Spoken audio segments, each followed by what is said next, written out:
Good morning, everybody. Welcome to the Tom Bilyeu Show live. I am joined by Mason, everybody. He's back by popular demand. Drew sends his love, everybody. He unfortunately is not able to make it today, but for good reason. He's having, I hope, a wonderful time. I'll let him share all of the story. I like to make it sound as mysterious as possible. But alas, we are without him, but Mason did a phenomenal job last time, and so he is back for more. And I mean that sincerely, so welcome. All right, behind the camera, we have G and Eric. And over here, if you're in America, everybody, this is the Friday before the holiday. I know it's Wednesday, but it's the Friday before the Thanksgiving holiday. So we are in a jubilant mood. It's going to be fun. So strap in, because there's plenty to cover today. I am very eager to see how this actually plays out, but progress has theoretically been made in the Russia-Ukraine conflict. We will see. I'm of the belief that Putin tells you whatever you want to hear and then does whatever he wants to do. And so until he signs on the dotted line, I don't buy it. Special Envoy Steve Witkoff's back-channel communications from the negotiation have been leaked. Yay! It actually is very interesting to see the way that he communicates and the advice that he was giving to the Russian side on how to handle Trump. It was pretty interesting.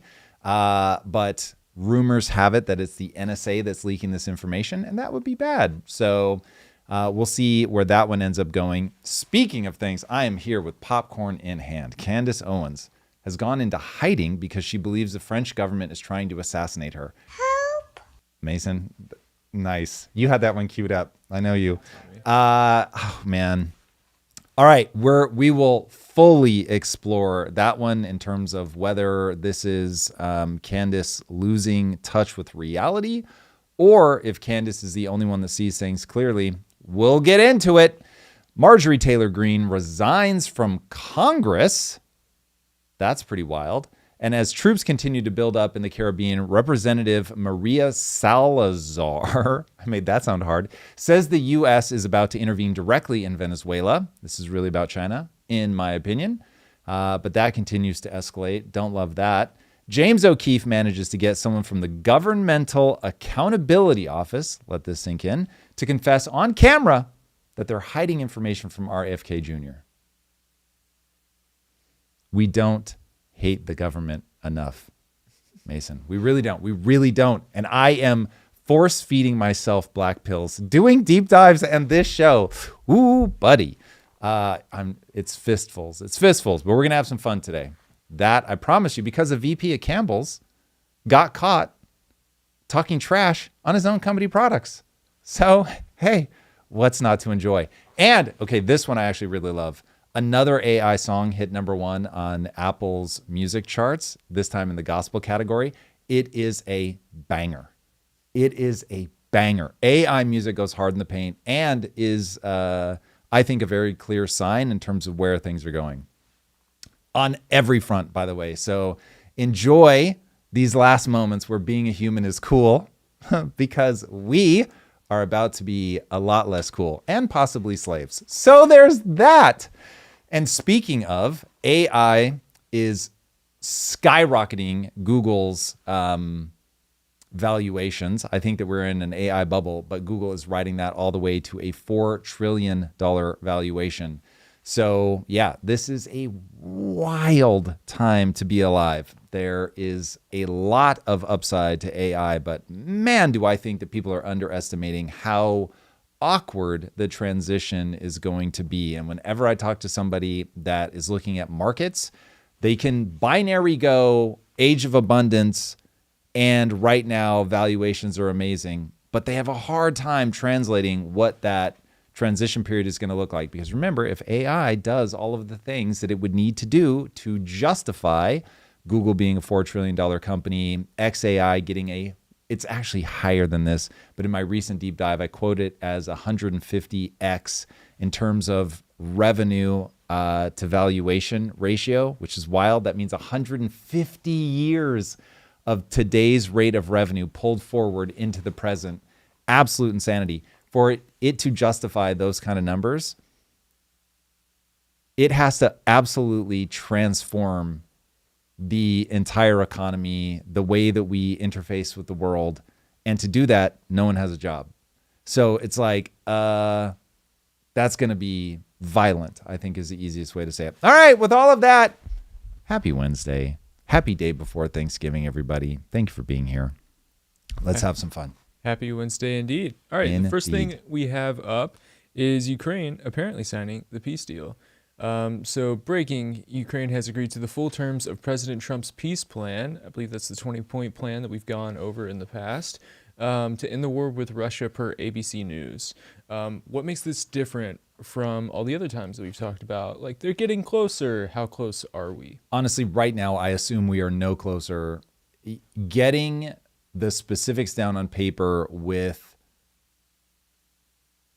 Ukraine is very different than getting Ukraine and Russia to agree. So now, look, on this one, I really don't want to be cynical because I really want this to go well. War is a horror, the likes of which I hope no human ever has to interact with. So if we're able to actually get this across the finish line, that would be an unmitigated good.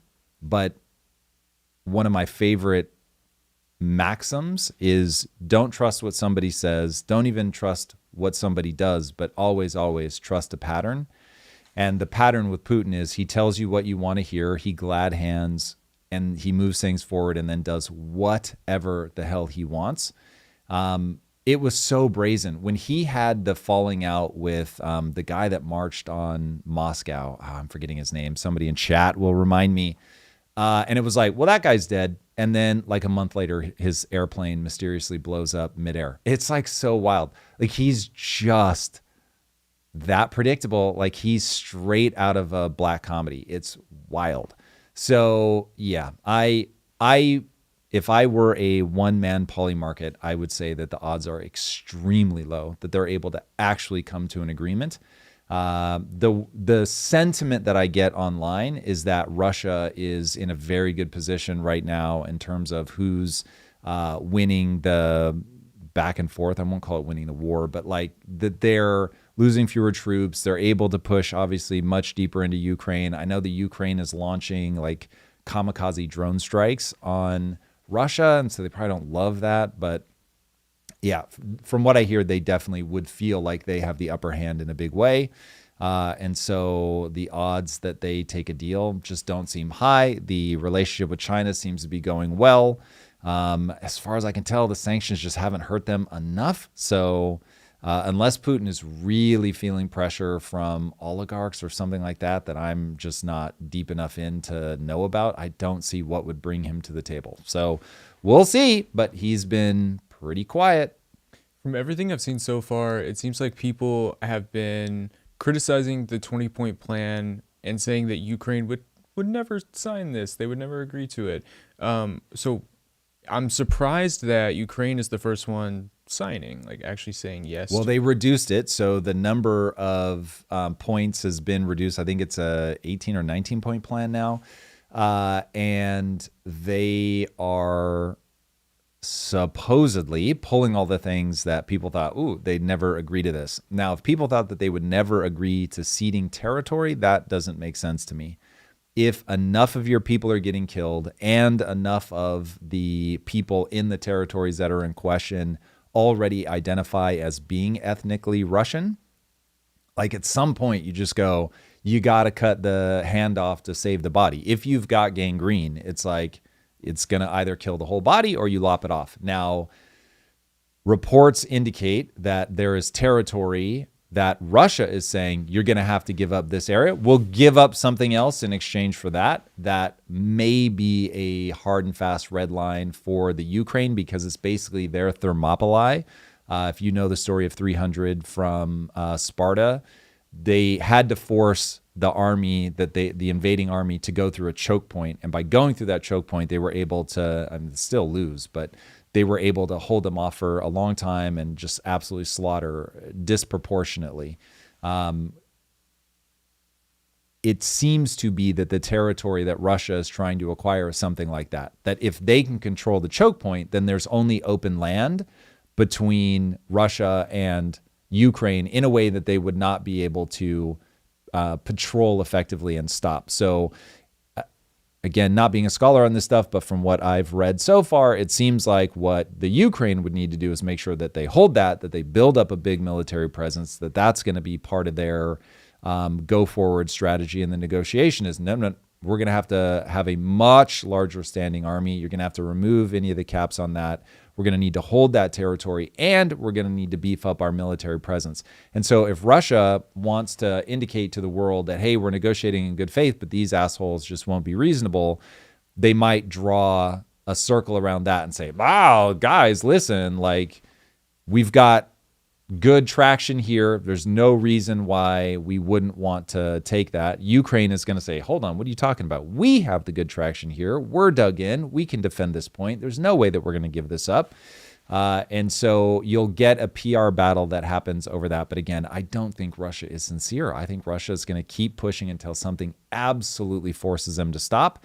And so if you were going to run the betting market on this, you would be looking for the indication that there's something very bad has happened to Russia. So oligarchs are ganging up on Putin in a way that he feels weakened by that there's tremendous loss of life on the Russian side, that there is a economic struggle that does not seem to currently exist right now. Like, you would need that kind of pressure where Putin is going to say, I need a PR exit ramp. And so then I could see him coming to the table. But without that, I don't see why he would stop if you step inside of his frame of reference. From the chat, essentially, thinking about someone in America who is just trying to pay their bills, why should they care about the Russia-Ukraine situation?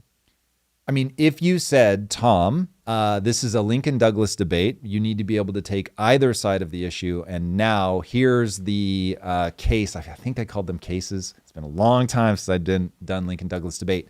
And I have to defend a side that I don't believe in, but I'm going to give you the best argument. I would say something like, okay, listen, you've got all of Europe. Europe is in a very weakened state. You have Russia. Russia right now is being territorially acquisitive. You've got Putin, who has long believed that the fall of the USSR is a tragedy that needs to be rectified, and by invading Ukraine has basically broken like 80 years of we no longer do the whole expand your borders thing. And so we've had this border integrity where people respond very swiftly internationally to say, hey, like, this is an incursion across sovereign borders. We absolutely do not tolerate that anymore. And there's massive pushback the world over. If the invasion of Ukraine is allowed to stand from an international community perspective, we've basically said, all right, a little bit of territory acquisition is fine. And you run the risk of all hell breaking loose into Europe again, where Russia now starts going into other territories. And so what becomes the brakes on Russia? Or do they just start doing that? And now we're back in, World War II era, where there's all these battles over who owns what territory. First, obviously, by the Germans, then the US and Russia sort of divvying up parts of Eastern Europe. So do we want to get back into that world? So let's say if I'm arguing this position, I'm going to pound the table. I'm going to say absolutely not. I'm going to say you cannot trust Putin, that you've got to understand that this is somebody that will continue marching deeper and deeper into the former Soviet states, gobbling them all up. Is there really going to be anything that's going to stop him from pushing deeper into Europe? Also, you've got a Russia-China alliance, anything that we can do to weaken Russia, China, Iran, North Korea. Obviously, you got the BRICS nations, but I won't try to lump them all together. But from that, like Russia and China running all these military operations, putting out public statements that there's never been a deeper tie between Russia and China. And if you know Russia and China's history, it's pretty terrifying to think that from a military perspective, they're more united now than they've ever been, given that they fought the war between what ends up becoming North and South Korea together, that there were a ton of Chinese troops fighting on the side of North Korea. And so you've got that allegiance is like, do we really want to see that getting stronger? The answer would be, in this argument, absolutely not. Now, if I'm taking what I actually believe, America is going bankrupt. That will be devastating in a way to the average American in a way that people are not, in my opinion, accurately mapping. It's one of those where I really have to decide if I'm going to keep talking about this. I have to find an emotional way to deal with this because it's forcing me to map the territory down to like really minute detail. And the deeper I go, like the more I zoom in onto the picture, the more I sort of map every pixel of this image, the more I realize, the belief that I have in terms of how the economy works, it doesn't change. It just gets more terrifying. So I feel that we are standing on the precipice over the next decade. This is not like a next 5 months problem, but over the next decade, we will live through the process of what it means to go broke. And when you look at history, it is not pleasant. Now, it doesn't always play out exactly the same way, so it doesn't necessarily have to become a full-blown civil war or anything like that. But keep in mind right now how panicky, maybe the right word, people are about the Affordable Care Act subsidies getting removed. Bro, it all goes away. Like when your country goes broke, you have to have a balanced budget. So that's $2 trillion a year instantly get vaporized. Then it's like, okay, well, now that that's happened and we cannot borrow money internationally anymore, all we can do is print money. What ends up happening to the economy? What ends up happening to the dollar on an international stage? It's just going to keep getting weaker and weaker and weaker and weaker and weaker. So you run, and then, of course, getting people to understand that printing money hurts the poor and middle class the most.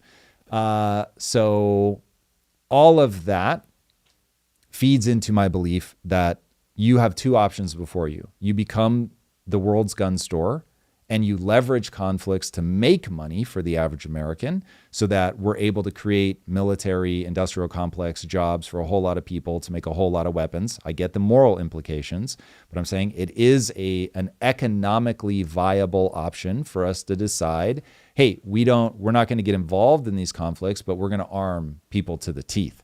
And we're going to reindustrialize around weapons and artillery and all of that. Cool. Now they can fight as long as they want because you're making money. What we can't keep doing is sending money over either in the form of weapons that we're supposedly not going to use anymore, but if they're usable, obviously we could still use them. Doing that, or just outright sending cash, because that's a dollar that you're not spending here in America. Now, I am the most worried about the cultural implications of America believing that you can just print money ad infinitum, that socialism is a good idea. That's the thing that terrifies me. So anything that gets people to focus on fiscal responsibility, I'm here for. So if extracting ourselves from conflicts that are not near to our shores is the way that we get there, great. But I don't think this is the simplest thing in the world in terms of just be isolationist. We are still one of two incredibly important international powers. And so if we completely extract ourselves out of that, you become isolated. You're not making friends. You don't have the allies that you may need at some point in the future. And so, as I say, make friends before you need them. So this becomes getting the voting public to choose usually forces you to give them binary options. Like America First has rapidly become America Only because you just need something that's really concrete, really easy to see and understand. But it's probably far better that we run a more nuanced plan of helping where we can, getting fiscally responsible such that we have money to do things internationally with when we need to. But that is going to be a brutally difficult sell.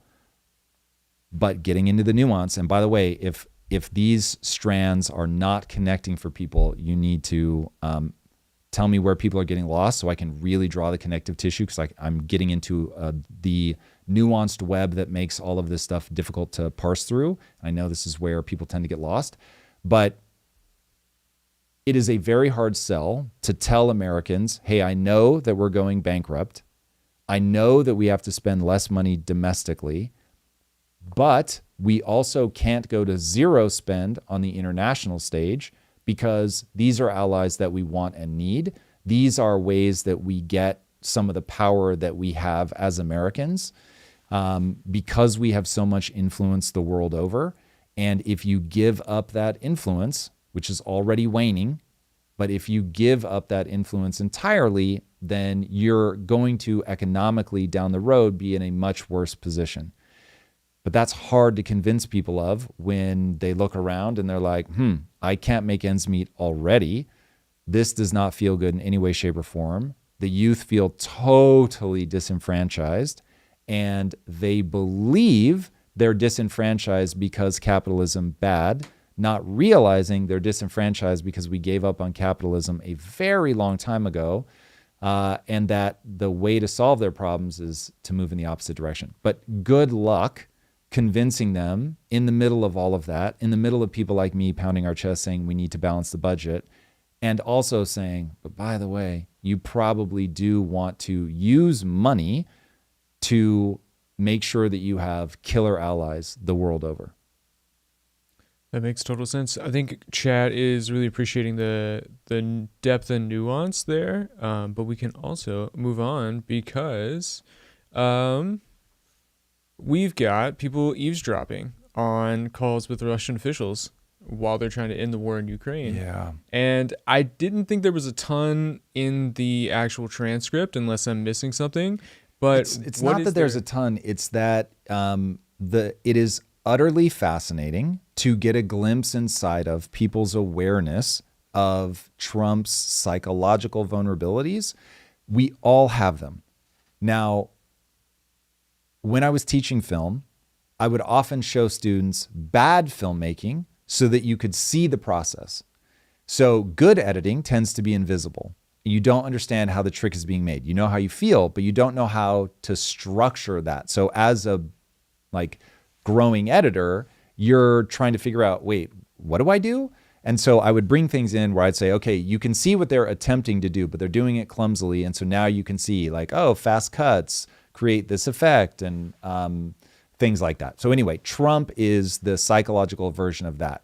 His tells are so big and so obvious that they give people a way to see how the psychological game is played. So what I found interesting about Steve Witkoff has a job. Get this thing done. And Steve Witkoff believes in this exchange that he has information that would be useful to the Russians to get the job done, because he understands one of the pieces on the chessboard is Trump's personality. He knows another piece on the chessboard is Putin's personality. And so everybody involved is going to have mapped, just as I would expect you to have mapped my weirdnesses so that you know how to navigate me, because I'm important to your professional life. And so anybody smart is going to be like, okay, Tom's really weird about these three things. And so as people come into the company and you get to know them, it's like you look over your shoulder and you're like, listen, if you want to get around Tom, just acknowledge these things, right? And so my message to people is always, the only thing that makes it worse is when you feel like you can't talk about it. So I don't mind people saying, this is what you're like. We all know that. And so we all do this thing, and be like, yeah, that is what I'm like. So you get to see Witkoff saying, hey guys, listen, if we want to get this done, just start the call. Tell Putin to start the call by saying, listen, Trump, I'm very impressed with the peace deal that you brokered in Gaza. And I think you're a man of peace and I respect you greatly. And he said, after that, the call is going to go great. And I was like, yeah, this is not the kind of thing that you want to leak to the public, because these kind of magic tricks only work when people aren't aware that they're being played. But for all of us that now get a glimpse into that to see how all of this stuff goes, it's pretty fascinating. Now, again, I don't think this is necessarily going anywhere, because I don't think Putin is ready to sign. But I certainly could be wrong about that, so we'll see. But that was why I found this particularly interesting. You've got potentially the NSA leaking secrets of our own government, highlighting the fact that our own government is fighting against itself. This is tied to the James O'Keefe thing. Watch the series Death by Lightning about the assassination of President Garfield. It really shows how governments, even on the side that you think they would be cooperating with each other, they're fighting against each other. going against the other side who they're also fighting against, who within their own party, they're fighting against each other. Like, and P.S., this is why socialism doesn't work, because everybody's fighting against everybody else. And so people just end up going, this guy's my enemy. I'm just going to take all this shit for myself. You're having a biological experience. You've been programmed in a certain way. So, yeah. All right. Well, you mentioned the James O'Keefe thing, which is him catching a guy admitting that the GAO And technically, I'm going to guess this was a very attractive woman working for James O'Keefe, which is how they get people to do this. Guys, if a woman with large breasts is sitting across from you and seems out of your league and starts asking you questions about your government job, it's James O'Keefe, bro. What is happening? This is a Scooby-Doo episode. You got to stop. You got to stop. These guys just can't stop. It's never like a dude that like, oh, he's on my softball team. It's always, if you're gay, it's going to be a gay guy or a guy posing gay. If you're a heterosexual dude, it's going to be a chick. Boys and girls, can we please? I don't understand how people fall for this shit. It's so wild. I feel like this really triggers you ever since the Jeff Bezos thing. But here we are. Well, first of all, that's his woman. So I've got nothing but deep empathy for wishing that your woman wanted a dick pic. If she asks you for a dick pic, she's doing it to be sweet. Your woman does not want a dick pic.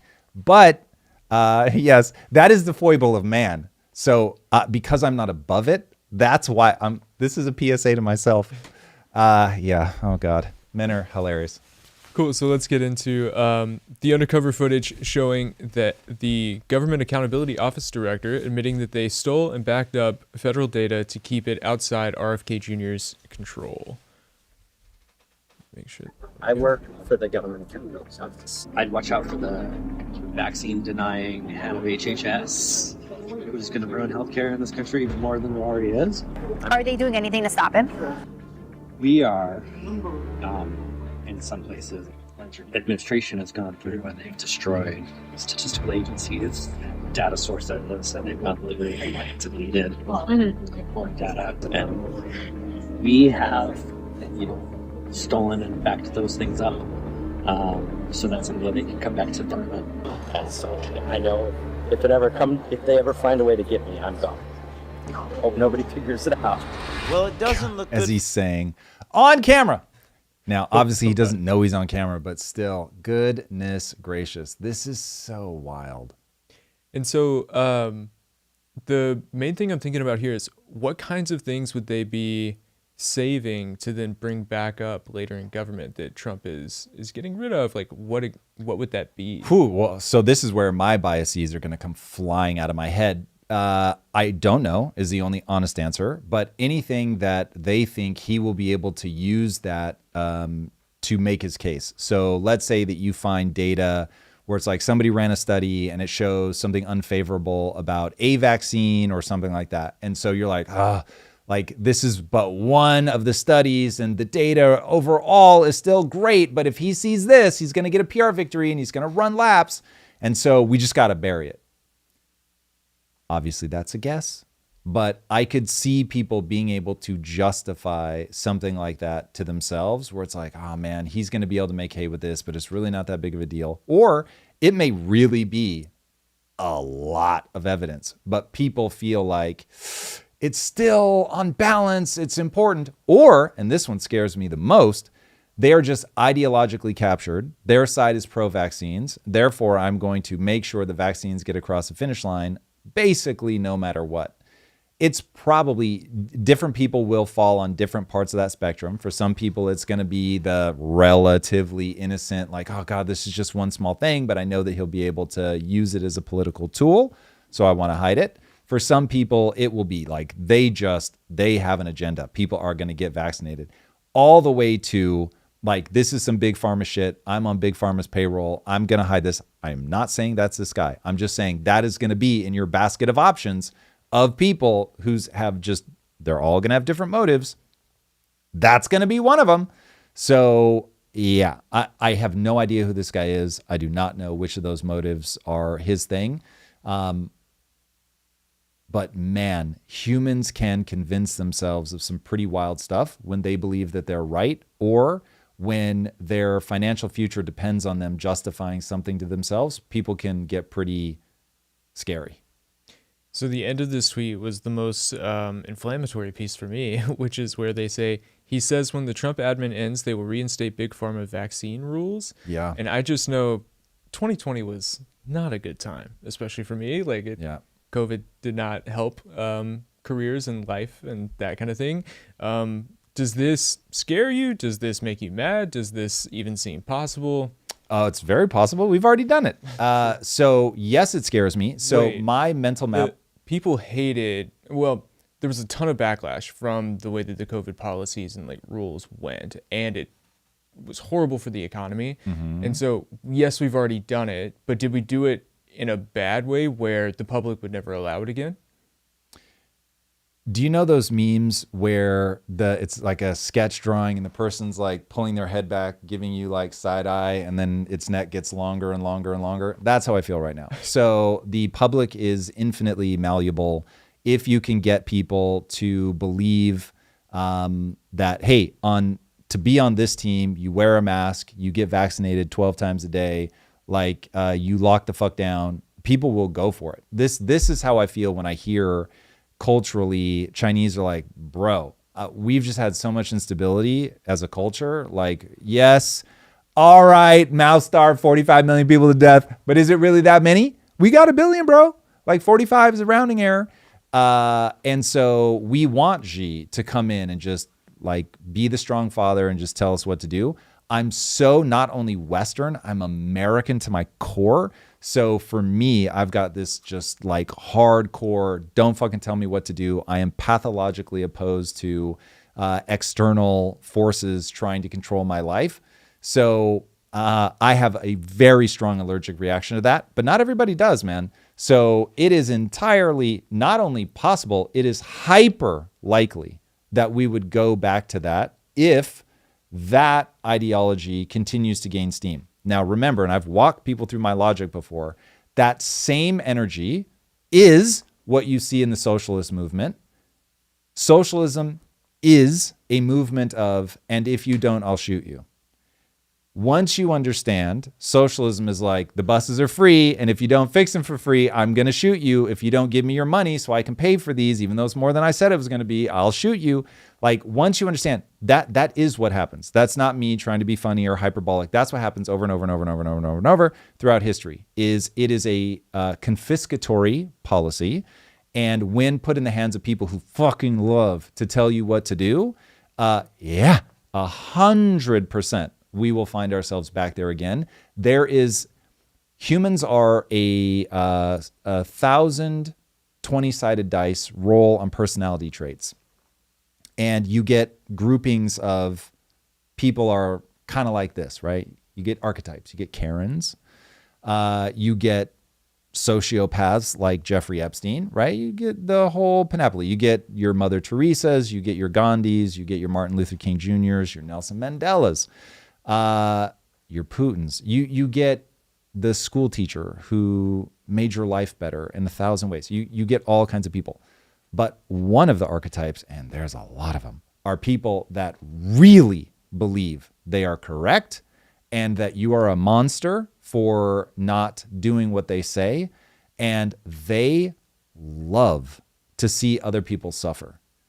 And if you've ever watched Molly's Game, which is a real story, had her on the show, a real story about a woman who runs a gambling ring, and supposedly, I think his name's Player X in the movie, supposedly Player X is Tobey Maguire. And this is if accurate, the most brutal part of the movie for me, because I despise this kind of person. And he says, I don't even like playing poker. You know why I play? She's like, no, why? So because I like destroying lives. Now, keep in mind, there is a type of person that they'll try to reel you in a poker game to get you emotional, to get you to overcommit, not just so they can win your money, which fair enough, you've entered the competition willingly, but they do it because they know you're going to have to go home to your wife and she's going to cry that you've lost the money. She's going to be devastated. Possible those kinds of things when put together, with a personality type, just end up breaking up your marriage. And there's a guy that gets a hard on that he played some role in being the straw that broke the camel's back. I fucking hate that kind of person with everything I have. So I am all too aware that they exist. They exist in distressing numbers, and they go for positions in authority. So you're going to find them in the fucking government. So yeah, yes, this can and will happen again if we are not eternally vigilant. It probably will happen no matter how vigilant we are, but at least by being vigilant, hopefully we can keep the scale to a minimum. All right, let's move on to Marjorie Taylor Greene resigning from Congress. She put out a video. It's pretty long. I don't think we necessarily want to go through the whole thing. There is also a transcript. I found something interesting in the end of it. So first off, she talks a lot about the personal attacks and things like that. So maybe walk us through first, like what's brought her to this point of actually feeling the need to resign and go be with her family. My best attempt at getting beyond the PR of it all, knowing that I am not inside her mind. I've never been in a room with her. I think that's true. So this is speculation to be sure, but I think it goes something like this. She wanted to run for statewide office in Georgia, Trump, somewhere between don't fucking do it and, hey, you probably would lose, might be a little embarrassing, you probably shouldn't do it. I don't know which of those interpretations is accurate. I don't think anybody disagrees that that was sort of the starting point, but she did not like that and then turned on President Trump. I don't know what the right way to represent that is neutrally, but certainly started voting against things, pushing back, being very public against his agenda. And I would imagine that that invited, now she's getting attacked from both sides. So that couldn't have been a lot of fun. And when I look at politicians, I have one question. Why the fuck are you in politics? When I say, bro, no way. There is not enough money in the universe to get me to go into politics. Is there something, if you could somehow convince me that all good, at least average intelligent people were dead and I was the only person left, oh yeah, I might feel an overwhelming sense of obligation, but I would never voluntarily go into politics. It is a level of misery that is just weird. So when I saw that, I was like, yeah, I get that. Like, you now felt your own party did not have your back. If she really is somebody that connects deeply to people and felt like, well, because she was unhinged from where I'm sitting, like during the State of the Union, during Biden's last State of the Union, I was like, who is this maniac? So she obviously put herself very far out on a limb. And if she did that because she felt like, oh, I've got this anchor of Trump that's holding this branch, so I know I'm not going to fall. And so now I'm that like hyper barking chihuahua that feels safe when I've got a fence or I've got a leash on. But the second you open the fence or remove the leash, I actually get very quiet and I don't bark anymore. So it's possible she just felt isolated and was like, I don't like this, man. Like, I'm getting attacked from all sides. Nobody seems to appreciate this. I'm getting stressed. I'm missing time with my family. And so what am I doing? And if she said she spent millions of her own dollars. So if she's like a multimillionaire already and can afford to blow millions of dollars to go and campaign on her own dime, she's calling in rich. It's like, it is a constant temptation. I know from experience, when you already have plenty of money, you never have to work again. Every gnarly situation is judged against, I don't need to do this. So do I pull the ripcord?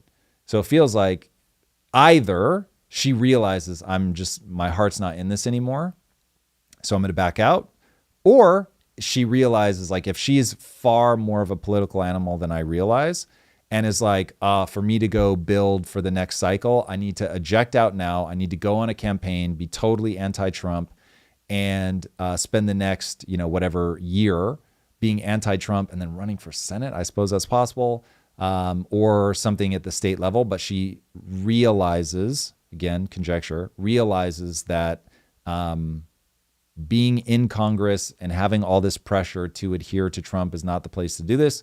Let me get outside the system, throw rocks at it, and then run off the back of that. We'll see. a lot of the beginning of this transcript letter that she ended up reading is her saying, I've been cast aside by the Republican Party, but I truly care about the people. I can't get these ideals pushed forward. Like it, when you just read it, it seems like she has a good heart, is trying to do right by her constituents, and then just can't push it forward and is sort of like giving up in defeat. How do you read that? Do you read it that way? Do you think there's some spin here? Do you think that everything is spin, everything out of a politician? Dude, when you talk to your spouse, when you talk to your kids, you're spinning. So humans don't know how to communicate without spin. Spin is just frame of reference. Now, how hard is she spinning? That I don't know. But for sure, she's going to say goodbye in a way that puts her in the best possible light. But does that also sound plausible? Yes, I'm sure that is very frustration. The best lies are always tied to something real. So I'm sure that she is very distressed at how much of the legislation that she tried hard to put forward just never gets to the floor. That would be a level of obnoxious that would be hard to deal with, that other people can sort of relegate you. And then she ran a strategy of, okay, I know how to get attention in this media age, and then went sort of full unhinged lunatic, from my perspective, at the end of the Biden administration, realized I don't love the reputation that's giving me, began to reel it in a bit. And yeah, but is this just another political arc? It could be, we'll see. Like, it is so believable that somebody that has money, that I don't know if she's married, it sounds like she has kids. So it's like, if there are other things for her to focus on that will give her meaning and fulfillment, like 1,000% do that. All of the work that I do, knowing that I never need to work again, is all predicated on meaning and purpose. And so it's like, if she's like, for a long time felt like, okay, this is the most meaningful, most purposeful thing that I can do, and then just one wall after another, and then felt abandoned and completely isolated. And if she's like a communal person, which being a woman, she's already prone to be, it's like, well, I can see her ejecting to go back to the core group in her life, her family, that give her all of those same feelings. And so why am I doing this? But I can also see that this is just a temporary battery recharge while she builds up a campaign statewide and is like, fuck these guys. I don't need them. I don't need their support. I'm going to do this my way. She clearly knows how to get attention. So could also be that. We'll see. Toward the end of it, she says there's no plan to save the world or insane 4D chess game being played. When the common American people finally realize and understand that the political industrial complex of both parties is ripping this country apart, that not one elected leader like me is able to stop Washington's machine from gradually destroying our country, and instead the reality is that they, the common Americans, the people, possess the real power over Washington, then I'll be here by their side to rebuild it. This gives me vibes of kind of when you talk about fighting for the soul of America and things like that, it gives me that kind of feeling. It feels like a rally or like a war cry, but then also, is there truth in that? There's no plan to save the world, and the power really is with the people. Do you agree with those statements? Well, plan to save the world. That is a very generous statement for any politician.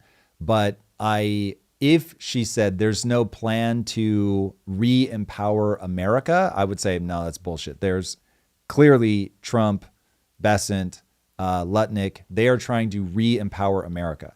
I don't need you to believe that they're doing it for any reason other than re-empowering America will make them and their friends richer, but they clearly are acting as if they are trying to re-empower America. Cool. Now, maybe it's just a lucky stray that we're all catching, that will also be good for us, but they clearly have a plan. Now, whether that plan is going to be effective is totally different. Also, and here's the part that I think will distress everybody. You will learn about politicians exactly what you learned about your parents when you were a kid. There was a time where you thought that they were invincible, they knew everything, and they were just going to make the world safe and sound for you. And then you suddenly realize, oh my God, they had no idea what they were doing. They were falling through life and just making the best of it. The human interactions at scale are so complicated. There's no universe in which any president or anybody else can accurately map, I'm going to do this thing and all these series of things are going to unfold. It's what I call the chaos machine. Just like trying to run a business, everybody has a plan until you get punched in the face by the market.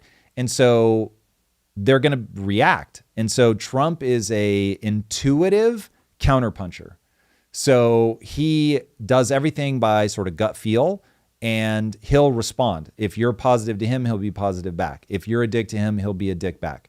So once you understand that, it's like, well, that's what we've got in office. So you've got a guy that does everything by intuition. And so it's going to seem like he's just constantly changing his mind or whatever. But in reality, he's just learned, oh, I can get ahead by going in, be open, see what's really going on, respond in kind. And then like, we'll see where they try to back me. I think that he has an entire region of his brain dedicated to where's the leverage in this. And so he really does, I think, go into negotiations, understanding where his leverage is, where their leverage is, how things need to be maneuvered to switch, who has leverage where. And so what you see is a guy that's doing everything intuitively in a counterpuncher style, all based on how do we get leverage. Once you start mapping him like that, it's like, oh, okay, cool. I get where this is going. And he has very thin skin. So put that all together and you get a guy that becomes more predictable in his unpredictability. So is the power with the people to change things? Obviously not. I mean, yes, in that if the biomass of the earth is basically ants. That's a true statement. So now imagine the ants were like, fuck these kids. You guys destroyed one too many anthills. We're just going to swarm you and eat you all. We would be dead, but ants aren't going to do that. So humans are way too easy to manipulate. Way too easy to manipulate. If you want to see evidence of that, watch The Wolf of Wall Street when the character played by Margot Robbie literally spreads her legs, de-escalates her husband's insanity because he just wants sex. And yeah, it really do be like that. So that is but one of the thousands of ways you can make somebody feel like a good person. You're on the right side. Take somebody who really wants to be in control, who believes that they're right, that they are morally superior, give them a team to be on, and then tell them, do these things, wear a mask, get people to get injected, fight for XYZ thing that I think is stupid, but whatever, and you're a good person. And they will do it. Make the financial system just complicated enough that the average person either can't understand it or won't take the time to understand it. I'm now on year 5 of my journey of trying to figure this out. And listen, I am well aware of the limitations of my own intellect, which are sadly many, but I'm probably on the upper end of average. And bruh, this shit is complicated. And so I'm like, yeah, okay, if the average person, half the world is dumber than them, and I'm a little bit smarter than the average person, it's like, this shit is, they're all fucked. They're all fucked. And so you just go, yeah, I'm just going to make this complicated enough that you get fucked. By the way, read the book 1929. I wish Drew were here. Drew, if you're in the chat, you're probably not because I know what you're doing today. But boy, oh boy, we got to get that author on here. And what you realize in reading 1929 was that the lead up to the crash is what matters. Crash itself, not so important. And what's happening is the populace realizes that they actually can get rich in the markets. They won't, but they could. And so they flood in on margin. And there are people behind the scenes that understand the market and have insane amounts of money. And they can manipulate it. And they do in 1,000 ways, including how much margin they give you. And then they can't stop themselves from inflating that bubble because it's so good for them, dear US government. And they'll let it inflate until it explodes. And so there's a weird thing that humans do where they just can't stop themselves from doing that. But anyway, I bring that point up because that, like, I can talk into this mic and tell people exactly how the system's rigged against them. Not just that it is rigged, walk them through step by step. This is how it's rigged. This is what you need to do to avoid it. And they still won't do it. So you can manipulate them by getting them to believe things. You can manipulate them by confusing them with things. You can obfuscate things so that they just, I don't understand. So yeah, we live in a deterministic universe and we don't have free will. But we're self-conscious. So we get to witness the train wreck. It's wild. But we also get to witness love. We get to witness love. It's fucking amazing. Life is great. I'm watching this young man like stretch, grow, build muscle mass intellectually. It's fucking wonderful. I get to build a video game, which Lord knows, I hope, ends up being good. It's getting better. These are glorious things. Glorious things. And I must take time to say those things out loud, Mason, because when you stare into the abyss stares back. I'll stop there. Earlier, you did call it calling in rich, I think is what you said. Mm-hmm. What does keep you from calling in rich? Meaning and purpose. So when I was in my late 20s, I was worth about $2 million on paper, which was insane for a kid from Tacoma. And I was miserable. And my wife pulled me aside and said, you have put so many walls around you, you're now damaging the marriage. And you won't even talk to me about your day at work. Because I literally said, you're not allowed to ask me about my day ever. Don't ever ask me about my day. It is so miserable. I do not want to talk about it. This is my sanctuary. I want to come home and I want to not think about it. For Mason, a decade after that period of my life, if I just drove into the neighborhood that I used to work in, it was as if a cloud rolled over me. And I was like, whoa, I haven't been there in 10 years. So anyway, that's how dark that period was. And I end up going, okay, this is wild. Billionaires will commit suicide. That's already crazy to me because I thought money was going to solve all my problems. That's crazy to me. I'm technically worth $2 million. I'm miserable. So money isn't going to solve my problem. And so I was like, what is? And at the time, the way that I said it to myself then, because I didn't have the framework that I have now, but the way that I said it to myself then was I need to matter. What I do needs to matter, meaning and purpose. So I'm like, what I'm doing doesn't matter. I'm just chasing money. And for what sake? For money. I would literally say, I am willing to do anything inside of my code of ethics to get rich. As if rich is an end state. Money is the great facilitator. It is not an end state. It will never satisfy the algorithms running in your brain that control your behavior. So thankfully, I learned that at 28. My wife said I was damaging the marriage, and I had always said marriage is my highest priority. So I went in and quit. And I was like, here's your money back. Take the $2 million. And there've been a couple moments in my life where I held the ring of power and gave it back. And that was one of them. And so I was like, ooh, I just earned a lot of respect for myself by doing that, by actually prioritizing my marriage. So at that point I said, I'm never going to fall prey to thinking that money is anything other than a facilitator ever again. And therefore, while money is important, and I hope I make a lot more of it, I am not confused about what its real power is. It can't touch my self-respect. It can't make a day any more fun. So the guiding light of my professional life is to do things that uplift me and other people, and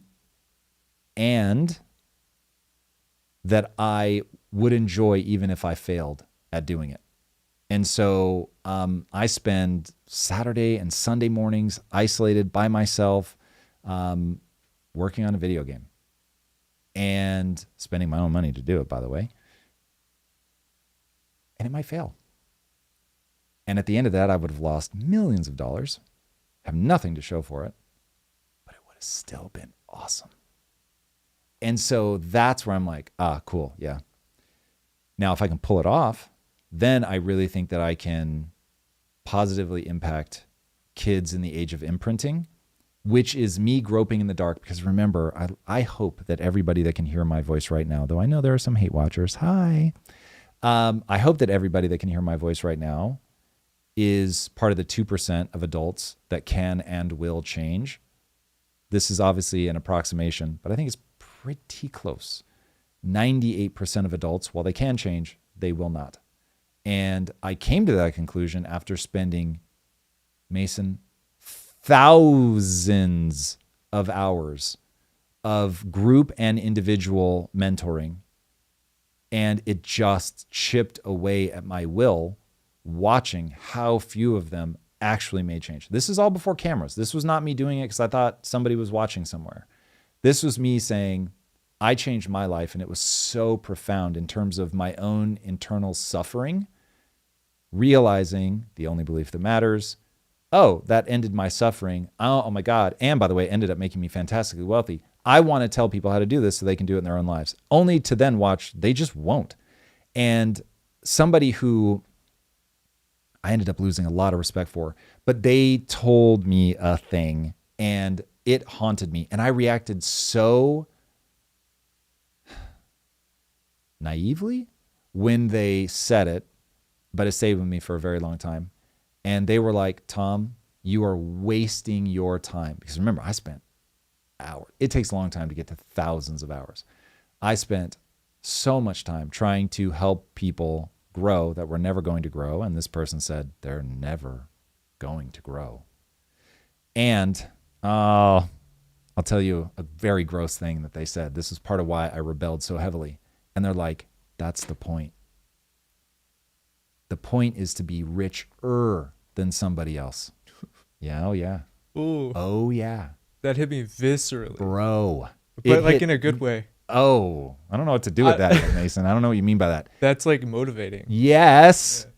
Yeah. If you're like, I don't want those assholes to be richer than me.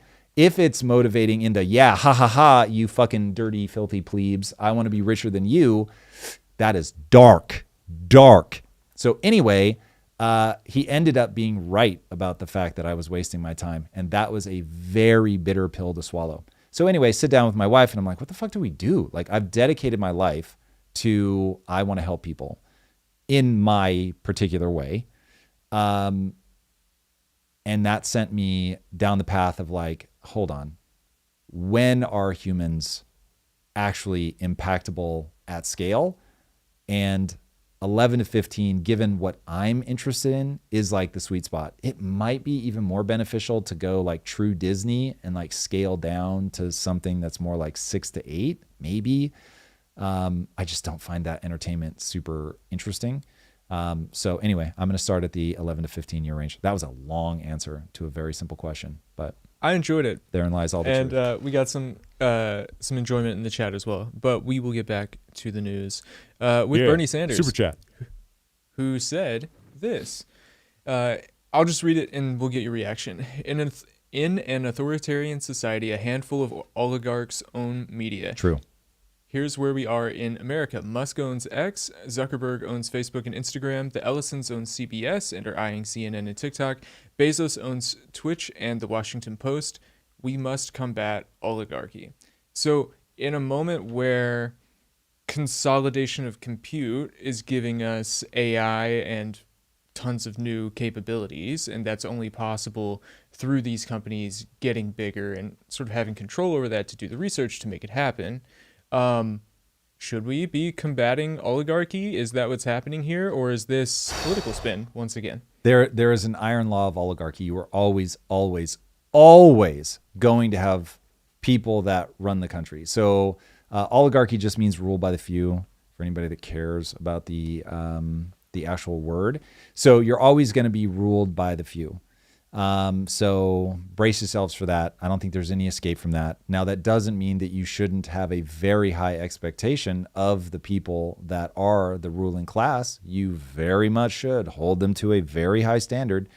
The thing that drives me crazy. So yes, we should be super fucking skeptical of people that control the media. Super skeptical. We saw during COVID that people were selectively silenced. Which is, I mean this literally, an affront against humanity itself. So yeah, be super paranoid. However, this is coming from a guy who is socialist. So, he's not dumb. He knows how these things play out. And so I think that the only way to map Bernie Sanders accurately is to understand that at the center of his Grinch-like heart is a glowing black orb of bitterness and resentment. And if you map it that this is a guy that's just mad, it's going to make a lot more sense. If you map him as somebody who loves the working class or whatever, you will be confused because the things that he's putting forward don't help the poor and middle class. When you want big government, you are saying, fuck you, little man. You are going to rest your little face under my boot heel for all of eternity. You can get there by being a smothering mother as well, but it's the same outcome. I don't trust you to learn well from the brutality of the real world and get strong. I think you're fragile and weak and therefore must be protected. And I'm never going to let any of you fall. And if that means that I have to decapitate all of the people that run faster than you at the 3-legged race in the school fair, then decapitate them I shall. And that's what this ends up being. I know people think I'm being hyperbolic, but they think that because they are historically ignorant. And if they actually read human history and see what humans are really like, they would realize, oh yeah, that actually is how this plays out. Every time. Not most of the time. Dude, Pol Pot would shoot people in the face because they owned a pair of, get ready, glasses. Oh my. You think you're better than us because you have glasses. You effete scoundrel. Bang, you're dead. Yeah, that's real. The kulaks in Russia. You have 2 extra cows. Bang, you're dead. Dude. Yeah, so you got to be careful. And when people take that side of the equation in terms of, ooh, we can't let anything bad happen to anybody ever, you end up killing a lot of people. You said if you map Bernie as someone who's mad, it'll make a lot more sense. What do you think he's mad at? I think that you're 1,000 20-sided dice, and he just got a big heaping of resent somebody who has more than you. So there's 2 types of people. You look at somebody who has more than you, and you're like, fuck that guy. He's no better than me. Then there are people that go, fuck that guy. I can get that good. If you're in the I can get that good camp, word, you're my kind of person. If you're in the murderous, the best way to have the tallest building in town is to knock everybody else's building down, I cannot empathize with you. That's crazy to me. And it is so contractive and so ugly and so murderous and so hateful. And yet is the thing that guides a huge archetype. I won't prognosticate about what percentage of people it is, but they find their way into the ruling class and it gets real ugly real fast. Now, there's pathology on both sides. So on the other way, you get the guy that's like our Super Campbell guy, Campbell soup guy, Super Campbell guy. It should have been that, who's like basically the brokies, eat our shit food. I wouldn't even touch our shit food. Yeah. From the chat, how does oligarchy running things make it better? Money is the problem, not the solution. Democracy and change is what makes things better in the long run. Wow. Money is the problem, not the solution. That is like saying energy is the problem, not the solution. I'm sorry, what? So money is a facilitator. It simply allows you to give something to people that they value to help you build the thing that you want to build. Money is simply the thing that allows us to specialize. Money is the thing, if you've ever played a open world survival crafting game, it's the thing that allows you to start building momentum in the world because you're not spending every day just scrounging for just enough calories to get by. In fact, hey, secret to building an open world survival crafting game is you have to create, and when I say economy, I don't necessarily mean the in-game financial economy.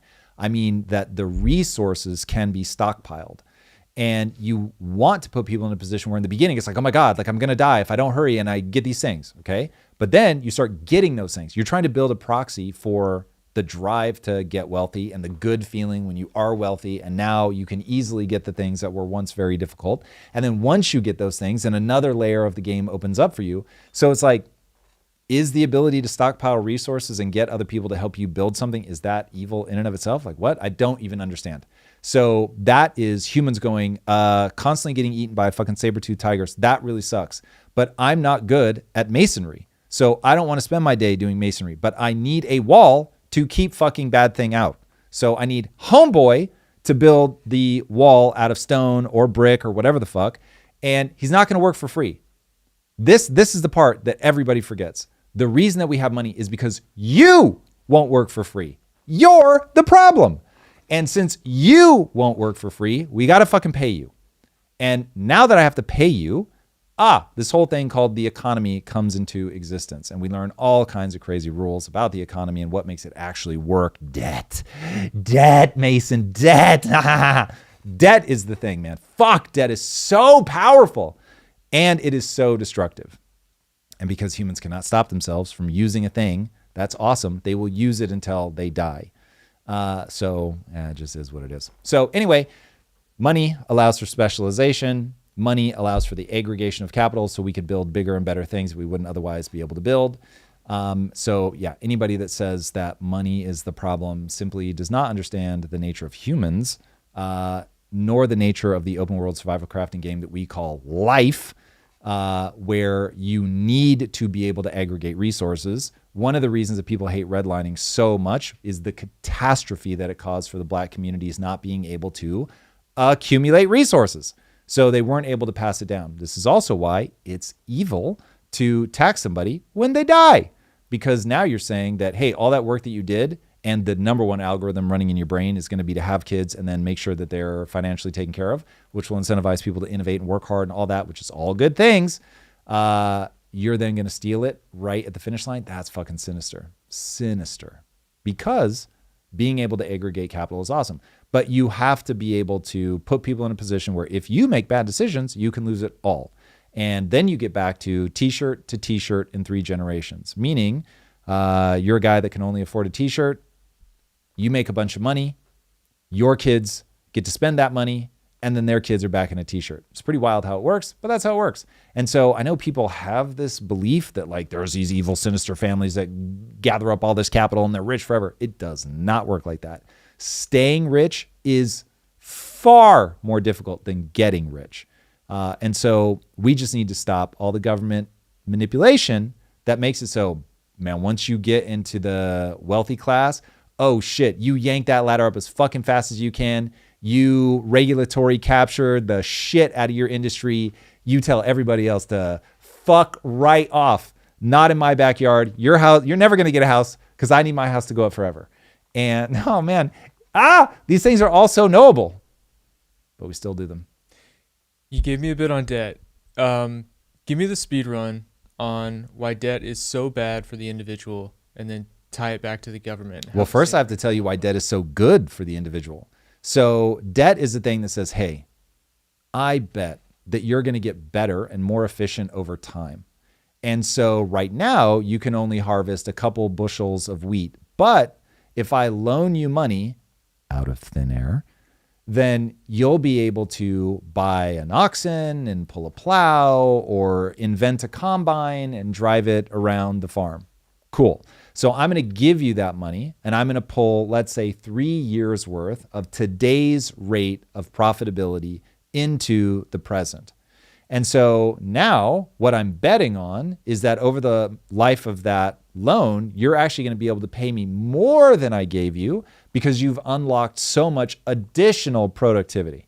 So cool, let's do it. And then economies start fucking booming because yes, some people never do it. They go broke, but more people do. And the ones that win, they win big. And so it's like, oh my God, it's making me rich as the money lender. It made you rich as the beneficiary of the loan. It allowed you to do something that you would never be able to do because to buy that oxen, you needed 3 years of capital right now today, because that's just the differential between what you're able to produce and the cost of the thing that you want to buy that would unlock that productivity, which by the way, rule number 1, you should all, if you plan on starting a company, join Impact Theory University. But one of the things that I teach entrepreneurs is you only hire somebody when it would unlock revenue that you already know is pent up.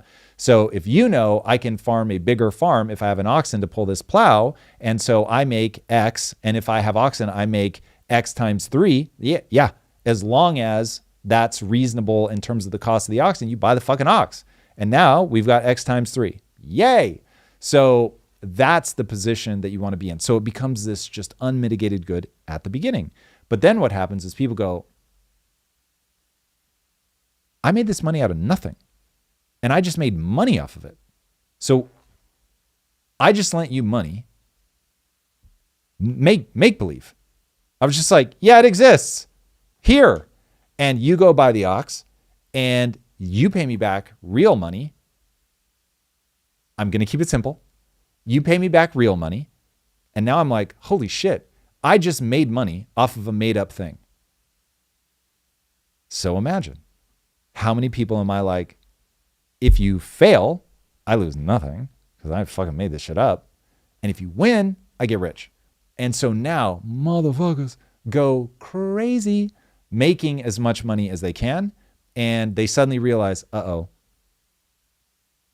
in the beginning, that debt was pretty dope because it allowed us to like create all this stuff that we otherwise wouldn't have been able to create.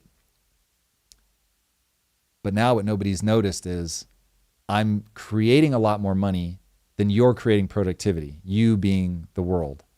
And so now we have an ever increasing number of dollars in the system chasing the same amount of stuff.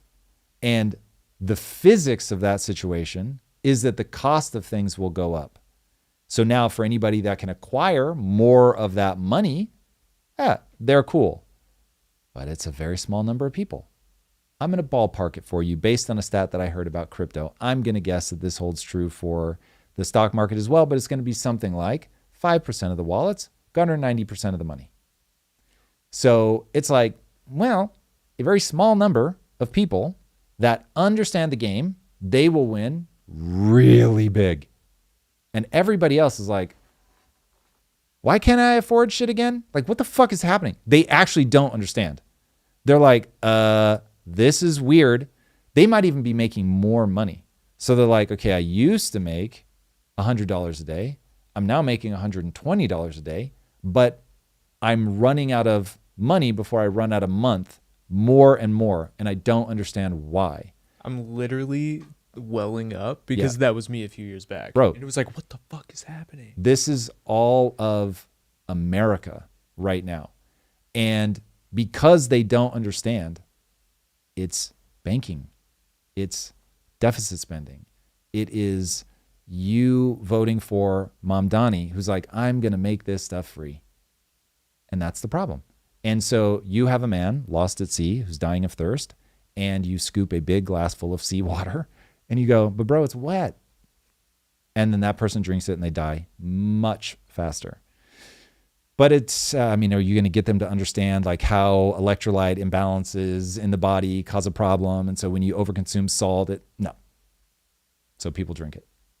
And, yeah. So we're here. Yay. Hi, everybody.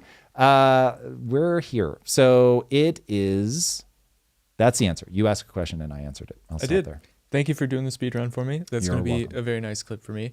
But chat, we are going to get to Candace. I've got to imagine because it's in the headline and thumbnail, Mason. Yeah, we've got multiple things going through there. And so, but first, let's get to this tweet where, sorry, let me get to the original first. All right. The Chicago Mayor Brandon Johnson says, we cannot incarcerate our way out of violence. It's racist. And the way he says this is interesting. Out of violence? We've already tried that. And we've ended up with the largest prison population in the world without solving the problems of crime and violence. The addiction on jails and incarceration in this country, we have moved past that. It is racist, it is immoral, it is unholy, and it is not the way to drive violence down. Is incarceration racist? No. It is a weapon that can be used in a racist manner. There's no doubt about that. If you have a pencil, you could stab exclusively Chinese people, and that would be some racist use of that fucking pencil. But are pencils racist? No. So I loved what you put in the doc. What was it? Bukele won, Chicago Mayor 0. You realize you wrote that part. Did I really? I thought you wrote that. No. No, there's no way. Then Drew wrote it. Drew did it. I didn't write that. Right, I did not write the Thank you, Drew. Mayor 0 or whatever. That was anybody but me. Yeah, and that's from this response from Nayib Bukele saying, you can literally incarcerate your way out of violence. That's precisely why incarceration exists in the first place, and this graph makes it extremely clear. Yeah. So here is the, let's not be those guys. even though I want to headbutt the mayor of Chicago almost every time I hear him speak, he's got his finger on a real problem, which is when you look at the incarceration rate, it's just like all black people all the time. So now it's like, okay, yes, I'm hyper aware that they, as a statistical reality, commit crimes at a much higher rate. Now you go, but why? And I think at some point, obviously this is going to be a very complex situation, but at some point you get down to, we have to separate two things. If I'm directionally correct, that roughly 98% of people are baked by the time they get to 18, the people that are adults, this sounds horrible, but I really believe it to be true. You just have to give up on them. They are what they are. And so if you've got adult black males committing crimes at crazy numbers, you got to lock them up. So it is a national tragedy, but it is a reality, and they're not going to change. And so if break law, then get punished by law. Cool. That is what it is. But then you've got to go, instead of sitting at the bottom of the waterfall and watching all of the bodies come flying over the waterfall and trying to drag them out, go, who the fuck is throwing them in the river in the first place? And so let me go up to the top of this waterfall and find out who is the madman that's throwing people in the river to fall off the waterfall and stop them from doing it. Now, the causes are going to be so multivariate that I shudder to give an explanation here and now, but I will start with, don't break up the family. Don't create a financial incentive for there to be no family. It's going to be more than that, but that's a really good place to start. And I believe that evolution has just known it could count on a male and female influence on a child's life. And because it could effectively take that for granted, I subscribe to the blind watchmaker theory. I don't think evolution is actually like, wahaha, I know this, that, or the other. I think it's the blind watchmaker.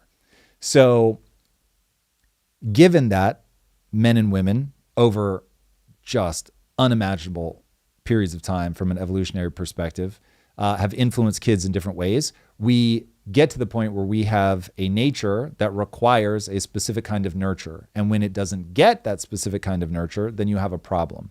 And I would imagine that from a historical perspective, people say it would take a village to raise a child. I would say it probably differently. There was no way to avoid the entire village raising your child, because if your kid went out on a hunt with the other males and acted a fool, they'd fucking knock him for six.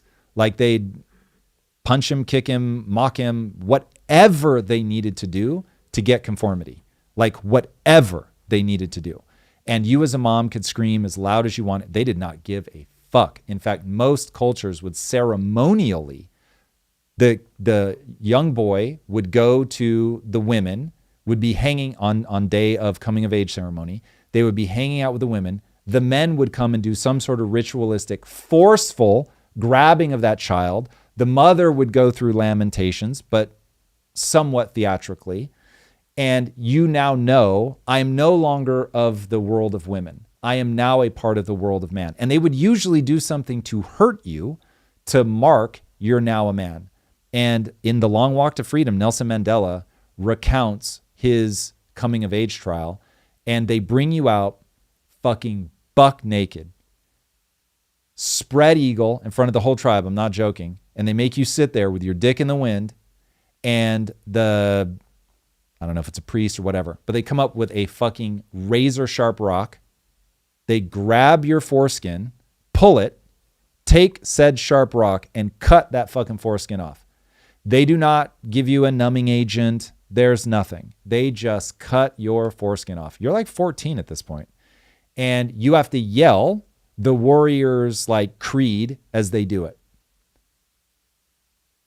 Now, am I a man or not at that point? Pretty clear. Okay. Then they would also, this again is what Nelson Mandela's tribe did. They would cover you in mud. And I guess that was partly to seal the wound or something. This part, people would have to read it for themselves. But then a young woman would wash the mud off your naked body. Welcome to manhood.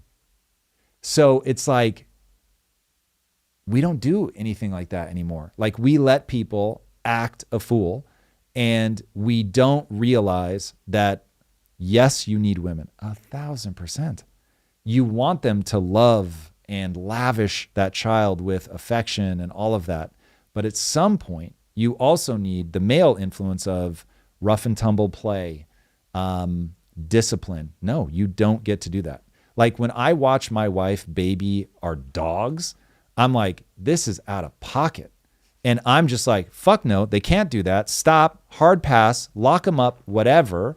And I realize, oh, wow, like, I have a gear that's just completely lacking in her world. And what's interesting is the dogs react very differently to me than they do to her. If they have something they're not supposed to have and I step towards them, boom, they'll drop it.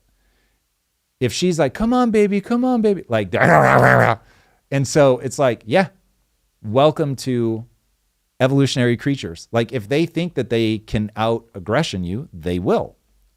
So this is how you get some of the problems. Now, I think that that is completely colorblind. That's just the way humans are. And so if you raise kids without a father, you're going to get, especially young men, that have discipline problems, that don't know how to, like, keep it on the straight and narrow. And they're going to find themselves seeking surrogate father figures, oftentimes in groups. They're not always gangs, but groups. And oftentimes those groups are not going to be the best thing in terms of moral development, in terms of self-discipline, which is huge, emotional control, which is huge. And so you exacerbate that problem. And if you get the early ball rolling through horrific racist policies 50, 60, 70 years ago, and then nothing changes course,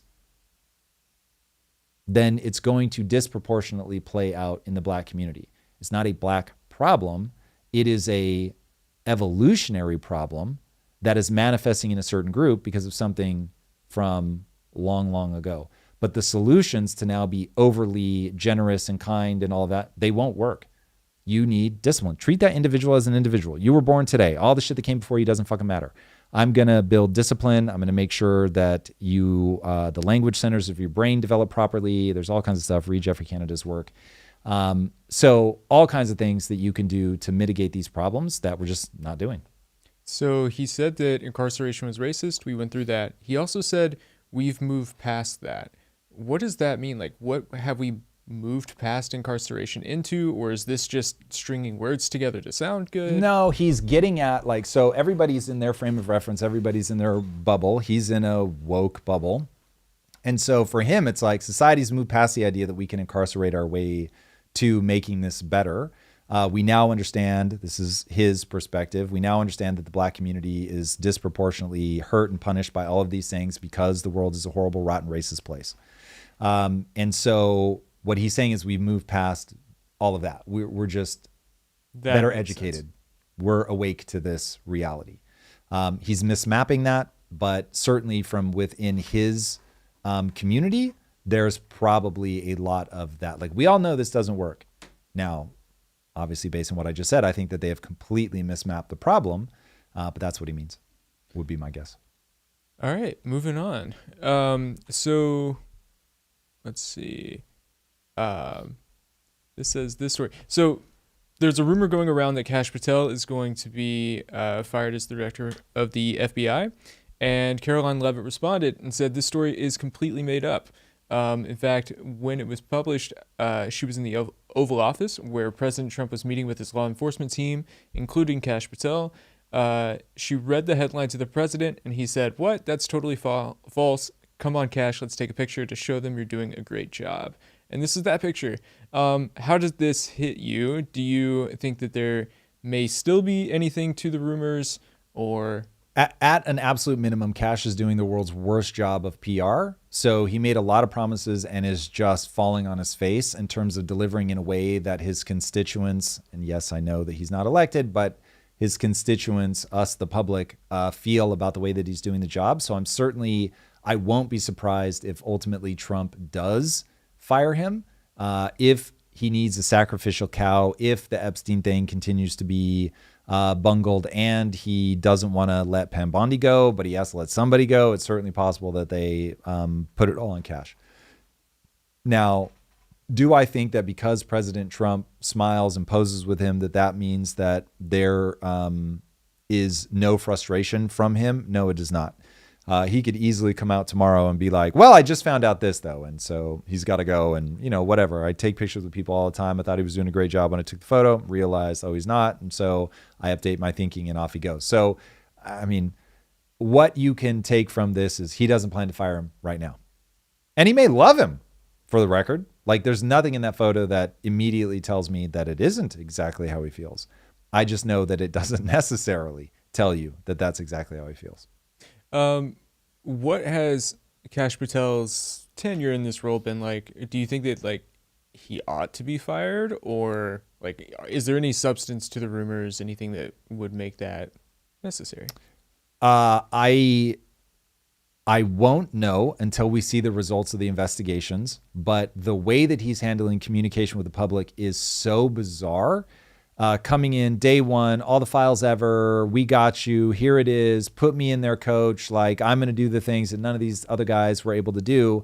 And now he's same, right? So now it's probably just the reality that job is so complicated and there are so few things that between political realities where people don't want something released and they're the only reason that you have a job, and just like there really are some things you can't release. And so you made all these promises, you get in there and you're like, fuck.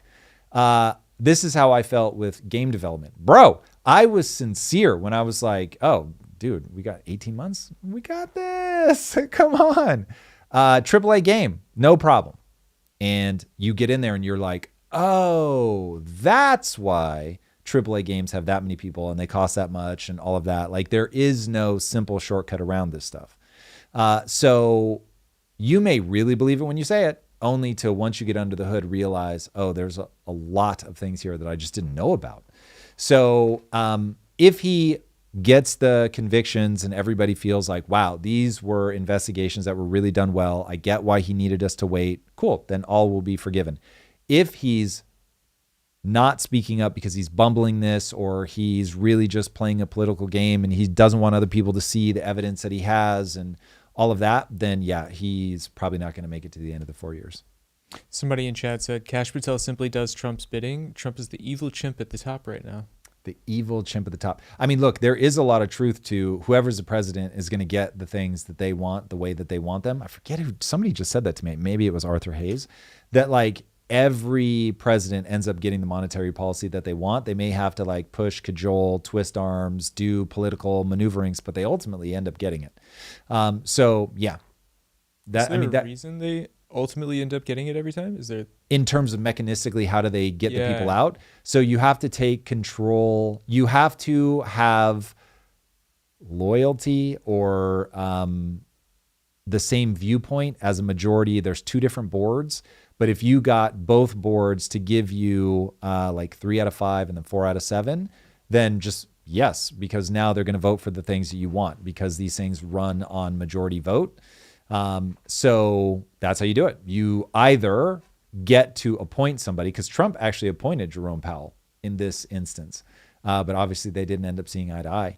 And so he will end up just slowly. I mean, in one case, they're trying to legally pursue one of the people on the board. I mean, it's potentially quite nefarious, but that's what they're doing. So that's what I'm saying. Like, okay, big chimp at the top. Yeah, kind of. Like, that's how the executive branch works. That's how it works. Chat, we will get to your super chats in just a little while. We're going to do that closer to the end of the live. But next up, we've got the U.S. is apparently about to go in on Venezuela. Now, at some point, you're just fucking with the community that we're not talking about, Candace. So we can switch. I was given the instruction by Drew to go top to bottom. So that's what I'm doing. Top to bottom based on whatever I put in the intro? Based on the doc. And so maybe I... Oh, no, definitely I can jump not. if you want. Yeah. I get why he says that. And that's one of those, like, he's getting on the life raft and he's got to, like, really fast before I go, and he can't give you any of the, like, specifics. Yep. which is normally I'll go in and like rearrange things by, okay, I want to make sure that we follow this in this order. I don't always stick strictly to it. You're probably better off going off the intro, which that I really do put in order. The only change would be, and obviously this is what Drew has done this time, or you, whoever made the headline and thumbnail, was like, this is the juiciest thing. And so I don't even care what order Tom puts it in. Like, I know Tom's going to say, hey, my click-through rate was either good or bad. So I know that going back to how do we please the maniac chimp at the top, I've got to get good CTR. And so I believe, whoever it was that wrote it, that Candace is the thing. So cool. I thought you were running a strategy like, how long can we keep the community like waiting? No, I would say let's get to it. They're saying it a lot, so let me acknowledge it. Whatever's in the headline and thumbnail should either be first or very early. Feedback in real time, and here we are with Candace Owens. This is what's happening. She said, urgent. 2 days ago, I was contacted by a high-ranking employee of the French government. After determining this person's position and proximity to the French couple, I have deemed the information they gave me to be credible enough to share publicly in the event that something happens. In short, this person claims that the Macrons, is it Macron? Yeah, Macron. Macron. Have executed upon and paid for my assassination. Yes, you read that correctly. More specifically, the green light was given to a small team in National Gendarmerie Intervention Group. I am told there is one Israeli that is on this assassination squad, and the there had to be formalized. Again, this person provided concrete proof that they were well placed within the French government apparatus. Further to this point, this person claims that Charlie Kirk's assassination trained with the French Legion 13th Brigade with multi-state involvement. This is where my neck started getting longer and longer. When the French Legion got pulled in, I was like... Journalist Xavier Poussard's life is also at risk. This is deadly serious. The head of state of France apparently wants us both dead and has authorized professional units to carry this out. And then she asks people to retweet. And I do not know who in the American government can be trusted, since this source claims our leaders are aware. But I have more specific information, which is definitively verifiable, should they care to reach out to me. To the brave official in France who did this because they were so moved by the evil of Charlie's public execution to risk their own life, may God bless you truly. And then I love her last line, let all be revealed. It's so, I mean, this is a serious situation. Yes, but it has like cinematic gravitas. 43.5 million views on this tweet. Dude, this is like Elon Musk visibility. As a content creator, we got to give this woman a round of applause. Just an assassination attempt. I mean, okay, what we need to go through this piece by piece to give the devil his due. I have not been in any way, shape, or form unclear. My take on Candace is I do not think she is lying, and I think she's wildly off base. So this is somebody who I am in no way, shape, or form trying to diagnose Candace, because I don't think the following statement is literally true. But my old college roommate, his brother was schizophrenic, and his brother, he would go off his meds, and they'd like find him 2 states away, living under a bridge, and he was like, the Italian government is trying to get me. And I was always like, why the Italian government? But the Italian government was trying to get him. This is all real. And, he's like having to move from one place to another because they could track his thoughts and like all this stuff. It's just really wild shit. And they would finally get to him and they would talk him down and they'd be like, remember, you're schizophrenic. You need to get on your medicine. And so they'd get him back on his medication. And this is the terrifying part. When he would get on his medication, he would realize, oh, yeah, they're not after me. But I kind of wish they were, because my life was way more interesting. And it's called secondary depression. So once you realize you're not the main character in some like huge drama, it kind of sucks. And so my friend, unfortunately, was telling me this story from he's gone off his meds again, and I'm not going to go chase him down. It's the life he wants. He wants to be important. He wants there to be this big conspiracy that he's at the center of. And that makes it more exciting for him. And I was like, yo, he's literally trapped in the Matrix. You pull him out, he's straight Cypher and is like, yeah, I'd rather be in the Matrix. And so I'm going to unplug and just like reinsert me. I don't want to be aware. Again, I'm not saying that Candace is schizophrenic, but I am saying that this drama is great TV. But pull up the one I said, this struck a nerve with me. Yep. So there's a guy that gives a breakdown. And I was like, this is how I feel when I look at this. And we'll get in a minute to Officer Tatum, who seems reasonably credible. And he thinks Candace might be right. So remember, there's very much a second side to this story. But here we've got Kenakoa the Great. And he said, why not release the evidence to the public and show the world? Haven't you been saying the Trump administration was involved in Charlie's murder? So why depend on them now to release the evidence? So Israel, Charlie's chief of staff, his executive producer, his pastor, the Trump administration, an Egyptian plane, and the French Foreign Legion all worked together to kill Charlie Kirk. And that's where I'm just like, yikes. Like, this is getting wild in terms of like all of the things that connect and all that. I stand humbly before life in that I've been wrong before. I'll be wrong again. It is entirely possible that this all unfolds. And it's like, holy shit, they really were trying to kill Candace. This is insane. It is certainly not outside the realm of possibility that a government, I mean, we know governments kill people. So it's not outside the realm of possibility that they are, but does it seem really unlikely to me that all of these dots actually connect together. To me, it's impossible. Like, it's too wild to think that she would go this hard without being truly convinced. And then Charlie did die. And so there's something. Now, maybe that was just one random person, but like, what part of you, it seems like you're leaning toward, I don't think this is actually real, but she probably believes it. What part of you makes you think that it's not actually literally real? Occam's razor. So the simplest answer is usually correct. That there's a guy that was on the roof with a gun that could have shot Charlie, claims to have shot Charlie, gave motive for why he shot Charlie. So there's option A. Option B is that this is like the world's most wildly connected, everybody's in on it, conspiracy. And it's just like, yeah, I mean, look, it is possible, but is it the most likely answer? So again, I'll follow the evidence, and I am super interested in this drama. I'd be lying if I said I wasn't. Like, this is becoming the new reality TV, like, for real. This is new reality TV.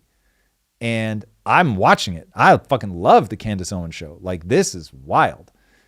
So I want to find out. I want to see if she ends up getting sued into absolute oblivion by the French government. I want to see if they really did want her dead. I want to know who the hell killed Charlie Kirk. Was it actually Tyler Robinson? I want to know more information about the shooter and butler, Thomas Cook. What the hell happened there? Why did they like so quickly sweep this stuff away? So 1,000%. And I'm very open, man. Whatever ends up being true, let all be revealed. Let all be revealed. I want to see it all. But it's like, when I look at all the things, all the threads she's pulling on, I'm just like, whoa, it strains credibility for me. But all will come out in the wash. Now, the thing that I fear is that in the end, it's like, it's so convoluted that we never really know the truth and like what happened. And we're just racing down as a society. Like, we're letting go of Occam's razor, and we are getting to the more convoluted, the more crazy, the better. And I doubt that is going to be high utility, which is the thing that I try to always map the world by. I think that mapping the world, that there's like all these crazy criminal geniuses that interact with each other in like the super sophisticated ways, is far less believable than the world is full of a whole spectrum of people from lovely, incredible, wonderful humans to just absolute predators. And those predators have uneasy alliances and they sort of hate each other and they're building blackmail and they like do actually have sex islands, and people do know that you can get scary dirt on people, but that you like pull in the French Legion and I don't know, it just starts to get too much at some point. We know that there are plenty of bad people in the world. We know that assassinations absolutely do happen. To your point, we know Charlie Kirk was just assassinated. But if you give me a simple explanation that tracks and a really convoluted one where I have to like, okay, we don't really have evidence for that. We just have vibes. But and we have another video. I want to show first, to give the other side its due, I want to show the Officer Tatum thing. But there's another video that we're going to show where it's like, let me walk you through the psychological principles that Candace uses. They're absolutely brilliant. He is like me, I think, on the fence of like, I don't even know that she knows she's using them.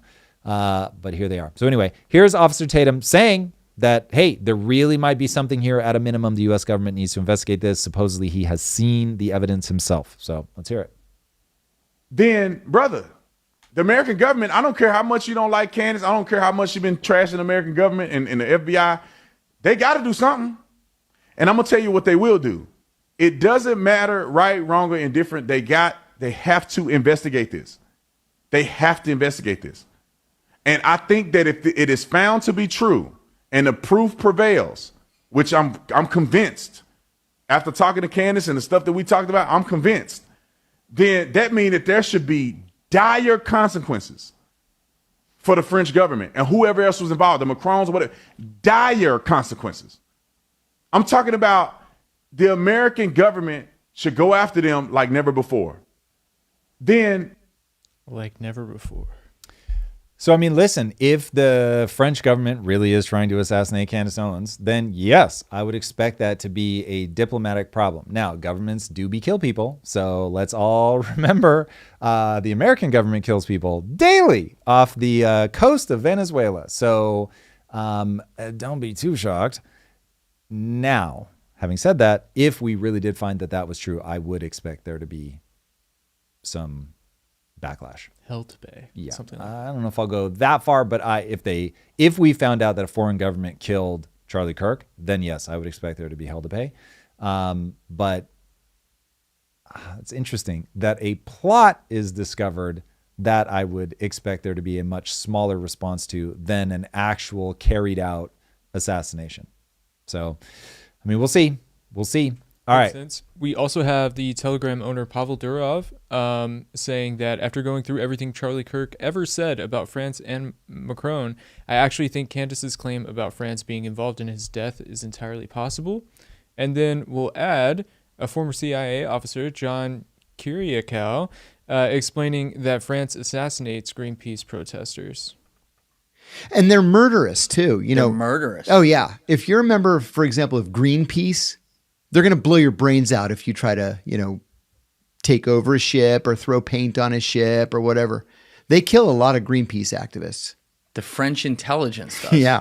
Like not the paramilitary. Oh, no. They're happy to go out and kill people. And they're murderous Bold too. claim. Have you talked to any of the CIA people that we have through here often? Mm-hmm. You give me a silent nod. Does that mean you can't say much about this specifically? I will read you a recent. I won't say who it's from because that doesn't feel right. Tom's breaking out his phone. Yes. We are getting. So it goes like this.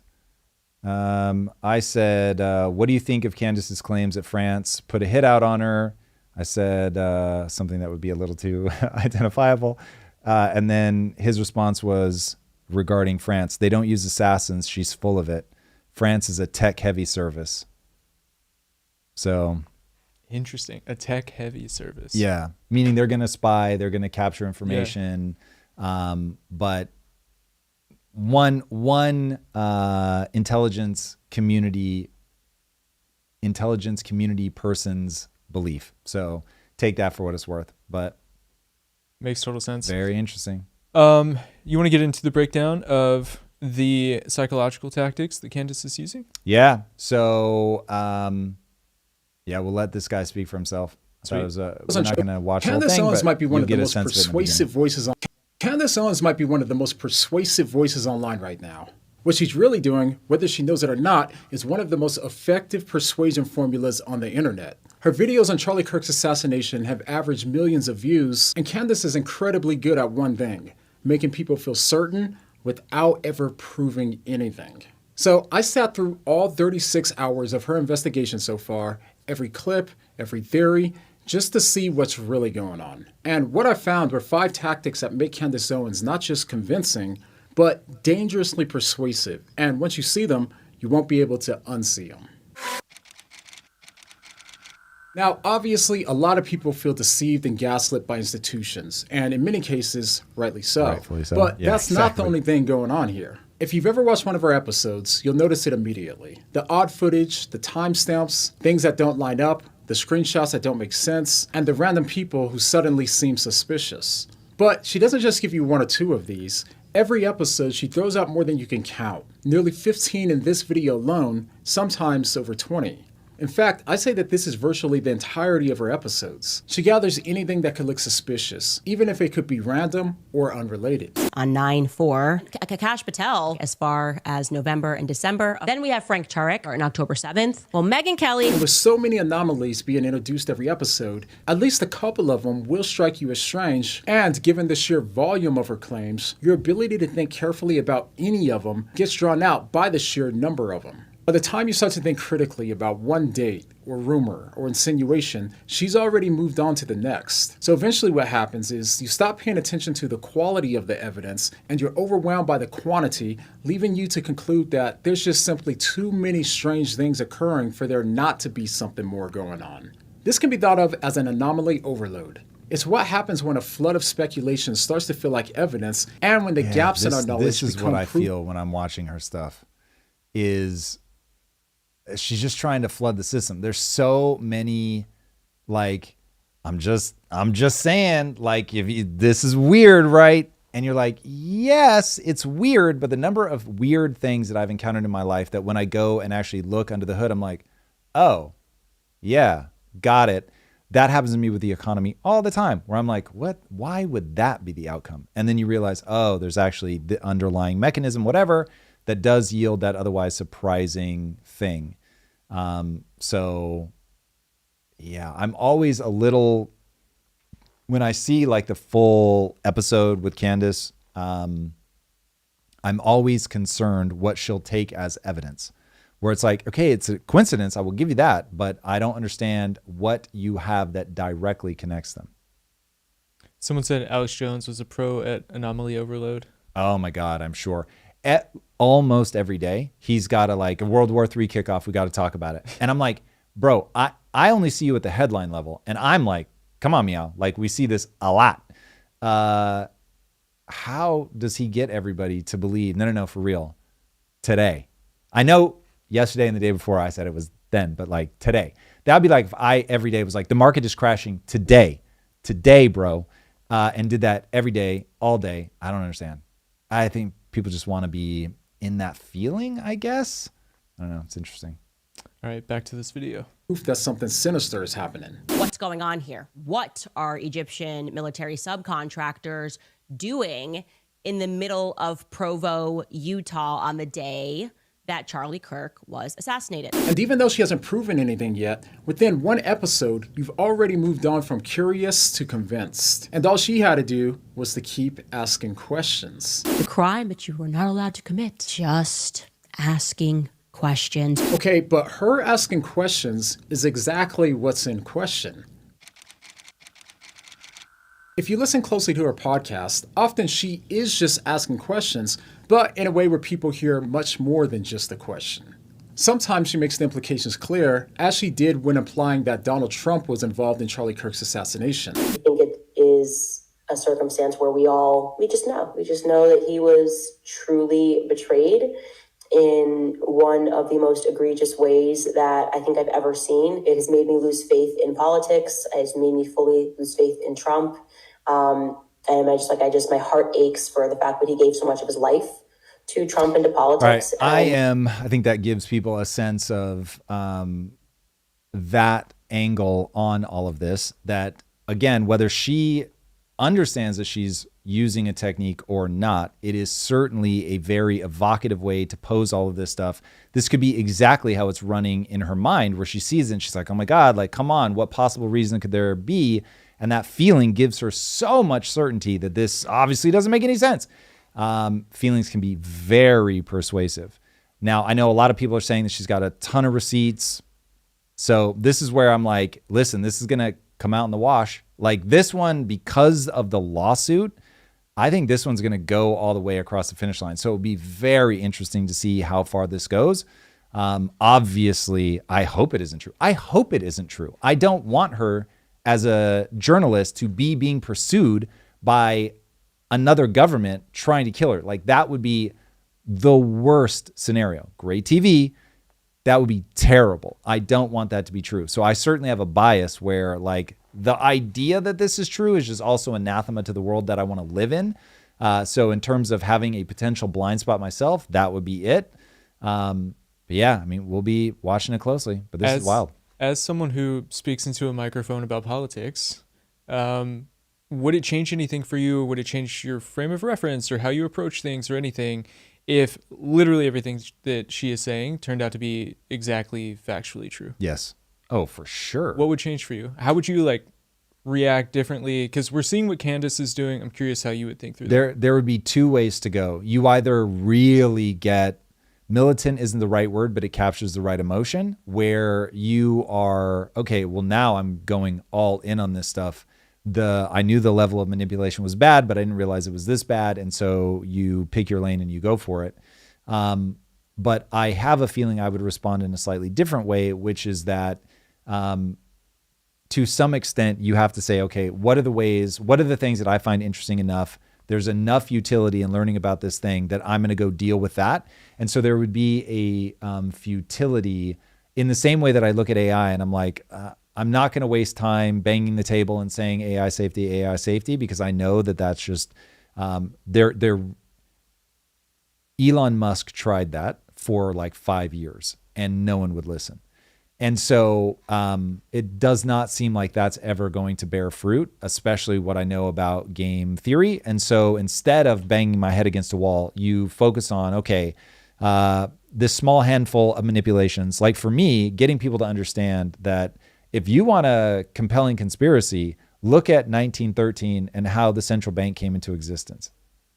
That's a conspiracy that has changed all of our lives in ways that are so terrifying and profound and will dominate the next 10 years, which I think is barring AI doing its thing and just being a once in a simulation change where we no longer have to worry about money and so the debt just poof, it goes away without hardship.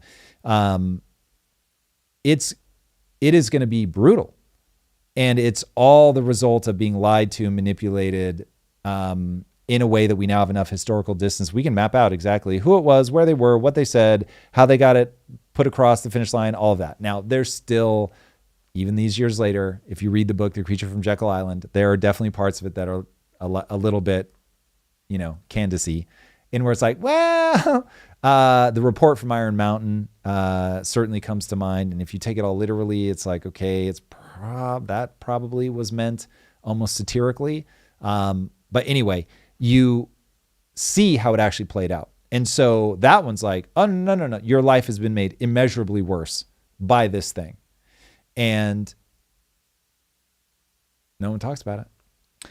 And so the video that we just watched a bit of calls those tactics that Candace is using deception tactics.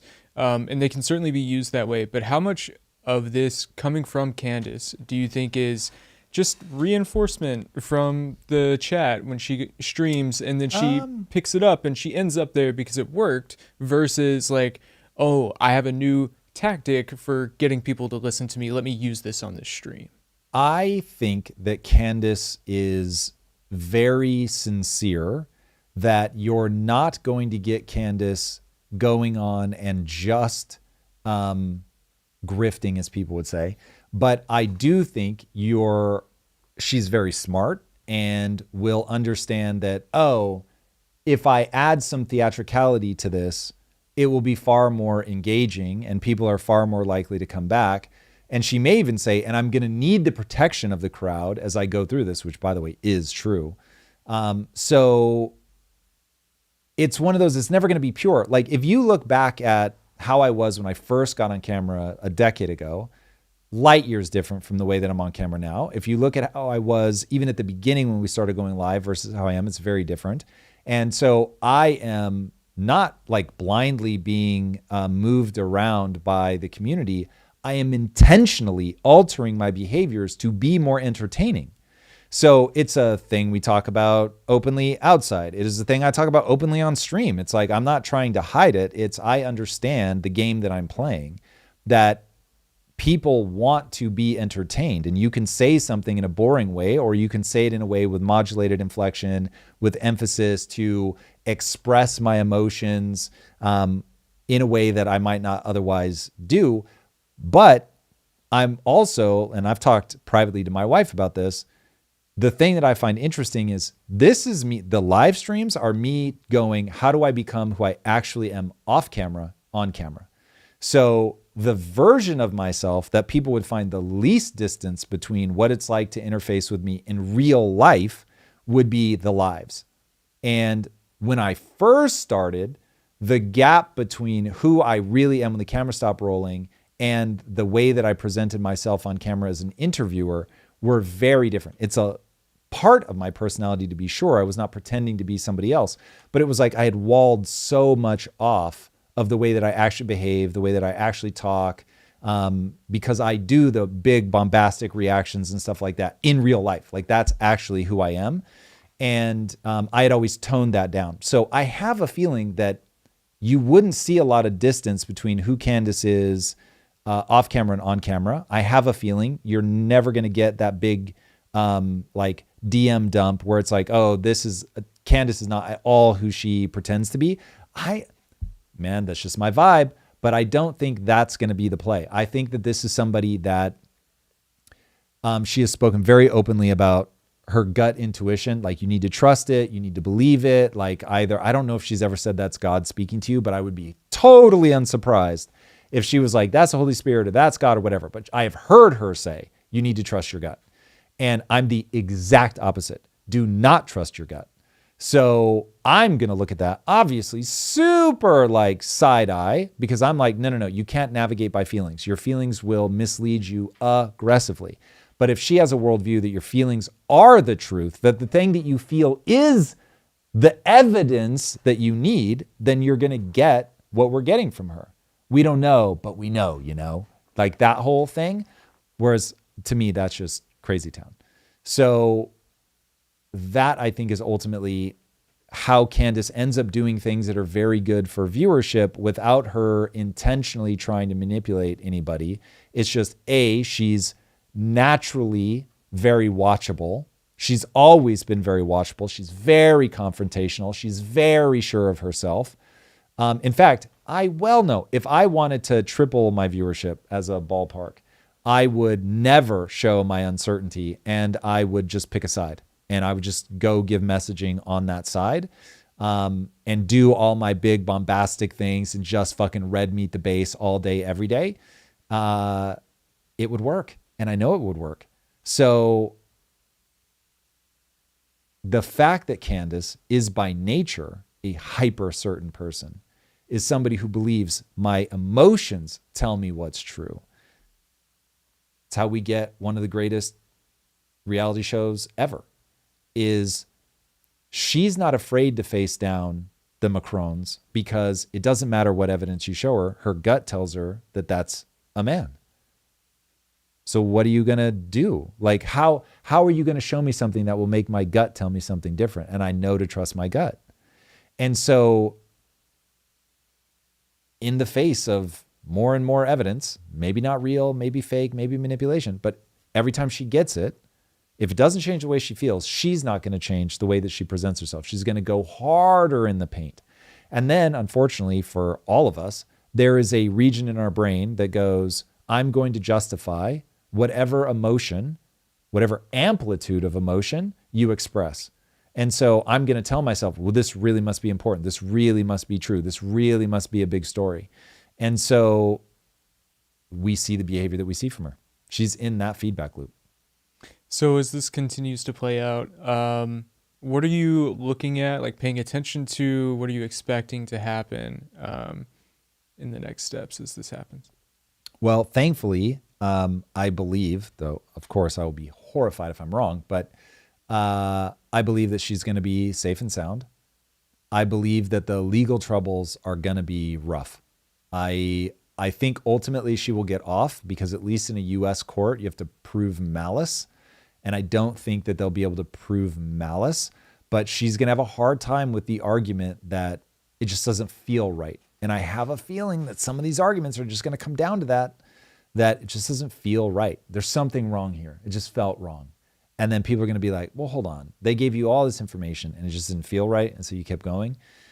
So it will come down to how far that gets her. But yeah, I think in the end, it'll be too hard to prove that, but it will be divisive enough that it will drag on for quite a while. If you were in Candace's corner right now, would you even have any advice for her? Ooh, well, I would have had advice back in the day where it's like, you need to leave yourself legal outs when you speak because the process is the punishment. And if you're going through this, they will clip you out of context. You will sound crazy. And once you're clipped out of context, made to sound crazy in front of a jury, and you've got to give them like all this context, you're at very high risk. And it will be 2 to 3 years of your life. It will be for sure hundreds of thousands of dollars. If it goes to an extended trial, could be millions of dollars to fight this. And so, I mean, listen, if you win, you're the Teflon Don. And now, like the street cred that she would have. Oh my God. Dude, if it comes out and she's right, she's like the queen of the internet. Just like Rogan level at that point. Bro. She will annihilate Rogan. She's already, like, she might be posting more consistently high numbers than Rogan. Someone will need to fact check that. That's a knowable thing, and I don't know. But Rogans tend to swing. Yeah.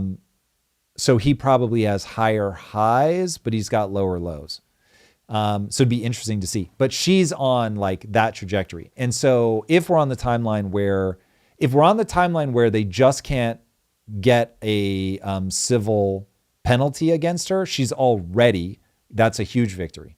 If we're on the timeline where it comes out like Scooby-Doo style, we lift up Macron's dress and a dick falls out, it's like, bro, Candace is the queen. I will refer to her as such. I will wear shirts that say Candace is the queen. Like, full stop, play this clip back. I'll get the fucking shirt. I just don't know what timeline we're on. We'll find out. All right. That's all we got on Candace. So now let's get back to this piece from Ground News, where a Republican says the U.S. is about to go into Venezuela with oil being a key reason. Hold on, really fast. I believe we have our own George Pegs in the feed, and he just asked, would I interview Candace again? Of course. Of course.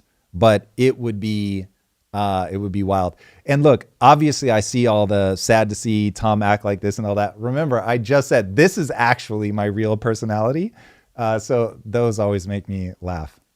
I get it. Some people prefer the just go motivate me clown. I get it. That's the whole nature of brands. You want me to be a brand. I'm too rich to be a brand. I just don't give a fuck. I am only interested in actually enjoying my time and doing something that I can stay engaged in. So yeah, sorry, but I get it. If you got to unsubscribe, you got to peace out, or you can keep hate watching, which is also fine. We'll take the numbers. There's one comment that says, you had the CIA on yesterday, or someone from the CIA on yesterday, and then you counter Candace the next day. Nice try, plant. Are you a plant? I really am. Yeah. No, I work for the CIA. That's a good use. Like when you've really become successful to go into the intelligence agency. That sounds like a lot of fun. Yeah. No, I am not a plant. That sounds horrifically boring to me. Boring. That's funny. Boring and dangerous. Like the vast majority of your time is not doing cool things. It's going to be like trying to embed yourself with a bunch of scumbags. No thanks. Like that's, or like I said, my North Star is self-respect. So coming on camera and lying all the time does not strike me as a fun way to spend my time. But it is amusing that, of course, that's why it is inevitable that people are going to think that. All right. So we're about to go into Venezuela. Let's go. Or on Venezuela. Yeah. However, that should be said, with oil being a key reason. Now, you put this link in from Ground News, and when I was going through this, I just found it insane to look at the headlines between the left and the right. So, like, all the way at the bottom, we've got a Republican representative says we should invade Venezuela because of the oil. And then if we go something leaning that is left, unhinged, by the way. That's wild. Like, hey, you've got resources we want. We should just invade. That is so wild. And then you read another one and it's like Republican Congresswoman says quiet part out loud, claims toppling the Venezuelan oil-rich regime could be a windfall. Yeah. So like if we just topple their government, then we might get some stuff out of it. I mean, that's what people do. One of the memes that always like feels like a gut punch because it just feels a little too true is it just shows the American flag with a bald eagle in front of it. And it says things like, I heard Venezuela has a bunch of oil. I think they need some freedom. And it's like, oh God. So yeah, there probably is a little too much truth to that, but I definitely come down on this is a China thing. But that again, I'm so biased. Like I'm so China obsessed in that way that I have to watch out for that and make sure that the facts all line up with that. But it does seem like this is when you map it to Trump trying to get leverage against China, it starts to make a lot more sense. And then it doesn't hurt that they've got assets that we want access to.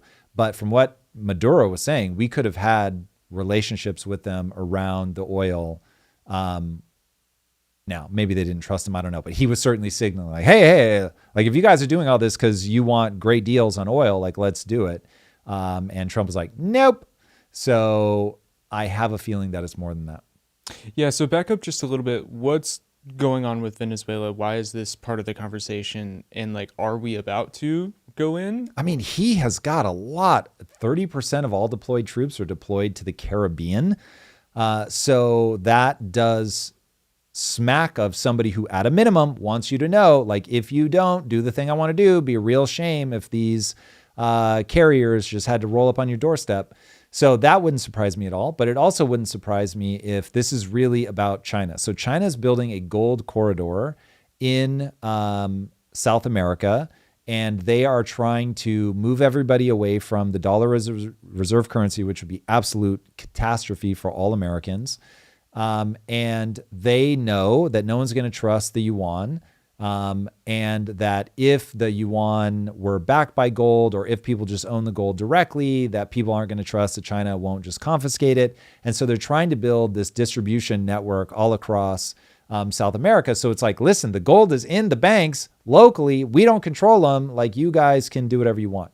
So if you own the gold, you can go get it. Like, everybody relax. So they're making like big inroads into our own hemisphere. And so if the US has given up on trying to stop China, which is wise because nobody wants conflict, then now it's a game of where are the spheres of influence? And so if the US is like, all right, we've got the Western hemisphere, then it's like South America's in our hemisphere. So you guys can just take a hike. And going in and trying to make sure that they're not getting the deals that they want with countries like Venezuela, with countries like Argentina, and making sure that those all remain allies of the US, they're going to use the leverage, or back to leverage, whatever leverage that they have. And so they can bully Venezuela in a way that they cannot bully China. And they can certainly do a proxy battle with China in a way that they wouldn't be able to just do sort of naked confrontation. And so between like the anxiety and angst over China having the influence that they had over the Panama Canal, China sending a ton of ships through the Caribbean, and the U.S. just having a big force there to remind, much like China's doing the military drills off the coast of Taiwan and therefore off the coast of Japan, and Japan is now getting very nervous and the U.S. is watching it very closely. We're now putting all this pressure on Venezuela, knowing that China's paying attention. And so in that context, all that behavior makes a lot more sense. And then also like just doing a little bit of PR of like, hey, the US is the strongest military in the world. Watch us drone a bunch of boats. It's just good theater for people that are in Trump's base. And once you remember that politicians are only about gaining and retaining power, it's like, cool, economy is a little shaky, got to do something. Even the way that I'm deporting people, people aren't necessarily loving it. Let's upgrade to the Department of War and let's start fucking shooting some missiles off the coast of America, man. Like where you can see it. You don't see the strikes, but you can see the jet scramble and all that stuff. And it's just like, yeah, like we're fucking America, man. So in that context, this all makes sense. And so one person in chat said, as a Venezuelan, we all agree with Trump. We need your help to get this socialism and dictatorship out. It's been 26 years already of suffering, hunger, and death. Listen, I get it. You're, speaking to the thing that I love the most, which is socialism bad. So yeah, I mean, I'm with you, man. And I imagine that the people of Venezuela would like some freedom. But that has been pretty much a categorical disaster every time that we've tried to do it since World War II.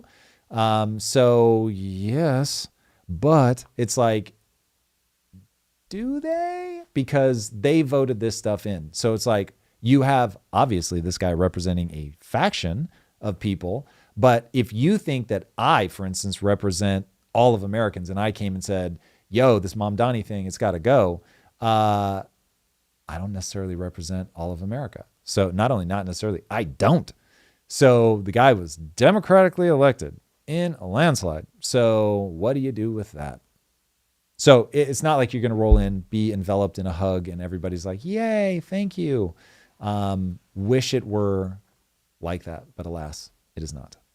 So that's a bit of what's happening. And then how do you feel about that? Is this a good thing, bad thing? It's just politics playing politics, or? Well, so I'm obviously a big China hawk. So I'm very concerned about China. So us doing things that let China know what's up, you have to do it. You can't abdicate that responsibility. You can't just give up and let China take over the world, because while it might be fine for a couple of decades, you do end up in a position where now you have no leverage. China can get you, become, everyone becomes a vassal state to China in the way that everyone was a vassal state to the US. And awesome if you're American, not awesome if you're not America. And so I'm not foolish enough to think that America or anybody is just benevolent. But do I think that America has a value system that makes us infinitely more benevolent than China? Yes. So I would much rather see a world in which America is a hegemon. And if we're going to be a multipolar world, then America's got to stand up and be America and draw lines and say, these are not crossable. And so I won't go to bat for drone striking the drug boats. There's just way too much risk in that for me in terms of whoopsies, wasn't a drone boat or wasn't a drug boat that time. So don't love the way that we're handling that. But overall, yes, America must project strength. Yes, America must build alliances in South America. So from that perspective, like I'm not freaking out. I'm not like, oh my God, I can't believe this is happening. But the one thing I will say, and I know some people are already saying this, but I'm surprised this is not like a big deal. You've got the guy campaigned on peace, peace, peace, peace, peace. I am the president of peace. He fucking changed the name of the Department of Defense to the Department of War. Like, and now has got 30% of our troops deployed into the Caribbean, saying really gnarly things to Maduro and drone striking boats and expecting like the standing ovation. It's like, bro, this is off brand. So yeah, that one I'm like, that's weird. Now, I do think that he really is trying to run a peace game. And if he didn't rename the Department of Defense the Department of War, like here on brand would have been, it was already called the Department of War. He names it the Department of Defense, but uses it in an aggressive fashion. That I'd be like, yeah, that makes sense. Good PR. You've got the cover of, we took it from being the Department of War. We don't even think like that. These are defensive postures. Then you can be far more aggressive, but you at least have PR coverage. He's gone the exact opposite way, which is bro, I'm not even saying you shouldn't be doing these things, but when you say that you're the president of peace, you rename it the Department of War, and then you like fucking G up in the Caribbean, I'm like, this doesn't feel very PC. So that seems like dumb on its face, but then that makes me think it's like on purpose. So what could be his purpose? I mean, yes, it is on purpose, but they did just in whatever we call these sort of mini midterms, they just got their ass handed to them. So what he's doing currently is not working. People are not loving his immigration handlings, the specifics of that. So he clearly hasn't fixed the economy yet. Is he doing things that are going to be directionally useful? Fingers crossed. But he's spending money like a meth addict. So yeah, I'm not super optimistic there. So he's going to have to pull some rabbit out of his hat. And I really hope that that rabbit isn't watch us be America first by invading Venezuela. We will see. All right, let's move on to AI. We will see. Because Sam Altman just sent out a memo to the company at OpenAI warning that Google could create some temporary economic headwinds for our economy. This came off the back of Google releasing Gemini 3, which broke tons of benchmarks. I think it's outperforming Grok 4 as well. And so what do you take from this? Is this kind of memo something that we should all look at and then think like, oh, Sam is worried? Or is this like, I mean, this is the reality of a marketplace in a very fast growing industry. How do we look at this? Yeah. This is 1999. This is Cisco. This is Sam. It is the marketplace. It's Sam realizing he's got a message. When you're a public company, you've got a message. You've got to tell people, or when you have shareholders, you've got to tell people what they can expect. And I think that you've got Google just absolutely killing it right now. OpenAI has hemorrhaged talent. And GPT-5, when he was like talking about it, he's like, oh, it's going to change the world. Like, this is kind of crazy. I'm almost nervous to launch it. And then it comes out and look, it's dope. Don't get me wrong. I fucking love ChatGPT 5.1 is awesome. But at the same time, it's like, it only does some things. Other ones do other things well. He can feel him nipping at his heels. And the problem is that we're building something that Arthur Hayes likened it to the railroads. So the railroads were this really CapEx intensive thing where companies were spending ungodly amounts of money laying the track. And then it was like, for the people that invested in the laying of the track, not a great investment. For all the people that ended up using the railroad, if you invested in them, woo, yeah, like a lot of those did really well. And so we're in the era of AI where it's like, yeah, building out these models, learning the infrastructure, all of that, like, had to happen. Now it's a question of, was the underlying building of all that infrastructure and all of those models so capital intensive that people who invested in that just are never going to make their money back? We don't know. And so if now he has a hard time generating revenue because they don't generate that much revenue compared to like how much they cost, bro. It's insane.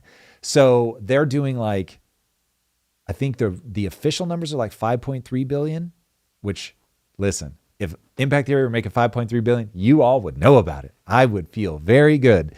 But if it took me whatever $7 trillion to get to that 5 billion, then, and obviously it isn't that much, but it's a lot more than he's made. And so now if it's like investors are like, well, hang on a second, this feels a bit bubbly. There are other companies doing amazing things. This is starting to feel a little too 1999 for me. So I don't know if we're going to be giving you that much more money. And I don't even know that there's that much more money to give you because so much capital has been deployed. So it becomes a question of, if they can't raise the capital and their burn rate is just absolutely psychotic, now what? Yeah. And he knows that this is investing is a game of confidence. And if people lose confidence and you don't have the revenue to back up the valuations, that's how you go from you exist to you don't exist. real fast. Yeah. So Google's parent company Alphabet was closing in on a $4 trillion valuation on Monday. That would set them to become the only the fourth company to enter that club. And so a $4 trillion valuation, you just talked about they're trading so many times revenue. Yeah. Where does that end up? So if a company becomes that valuable to where they can never make back the investors the money, what happens to it? Is it just the bubble's going to burst and at some point everybody loses out, but it's like a fun ride on the way up? Or like, how does this go? You probably have to be a lot more specific to keep me from fanning out too far, but I'll try to speed run the web and then you can push on anything that you think is useful. Okay, the way that this works is the valuations are based on vibes. Anybody that tells you different is not looking at the numbers right now. That's what the stock market is. The stock market is vibe-based gambling. And yes, people that are vibe-based gambling, they will either make a lot of money, lose a lot of money on the ups and downs because they're gambling oftentimes on very rapid movements. Now, much of what's driving the price up is debt. So people go to their brokerage, they are able to trade on margin, so they get debt, and that creates new money. That is the same as like money printing, but it's only trapped in one ecosystem. So it can't spread out to the rest of the world, but it does inflate the cost of the shares. So Google is seeing inflated values largely as a response to the money printing inside of the stock market. So it's like the valuations probably shouldn't be read as literal. They're almost certainly going to come back down. We would normally start deflating these bubbles slowly by tightening rates. We're not going to do that because of something called fiscal dominance. So we're in fiscal dominance. The Fed can't raise rates meaningfully. Therefore, people keep borrowing and trading on margin. Therefore, the cost of the assets continues to skyrocket. Because people are betting on oftentimes these like sort of daily fluctuations. Remember, volatility is what traders want. And so they don't care if it's going up or down. They just need it to move rapidly. But when it moves rapidly, it often will wipe people out that bet wrong. And so this is how you get where the theoretical money, oh my God, we just lost $50 billion or whatever in 24 minutes. And it's like, yes, sort of. Most of that value was theoretical because most people didn't sell at either the top or the bottom, but it does give you this sort of whipsawy thing if you're just looking at the candles.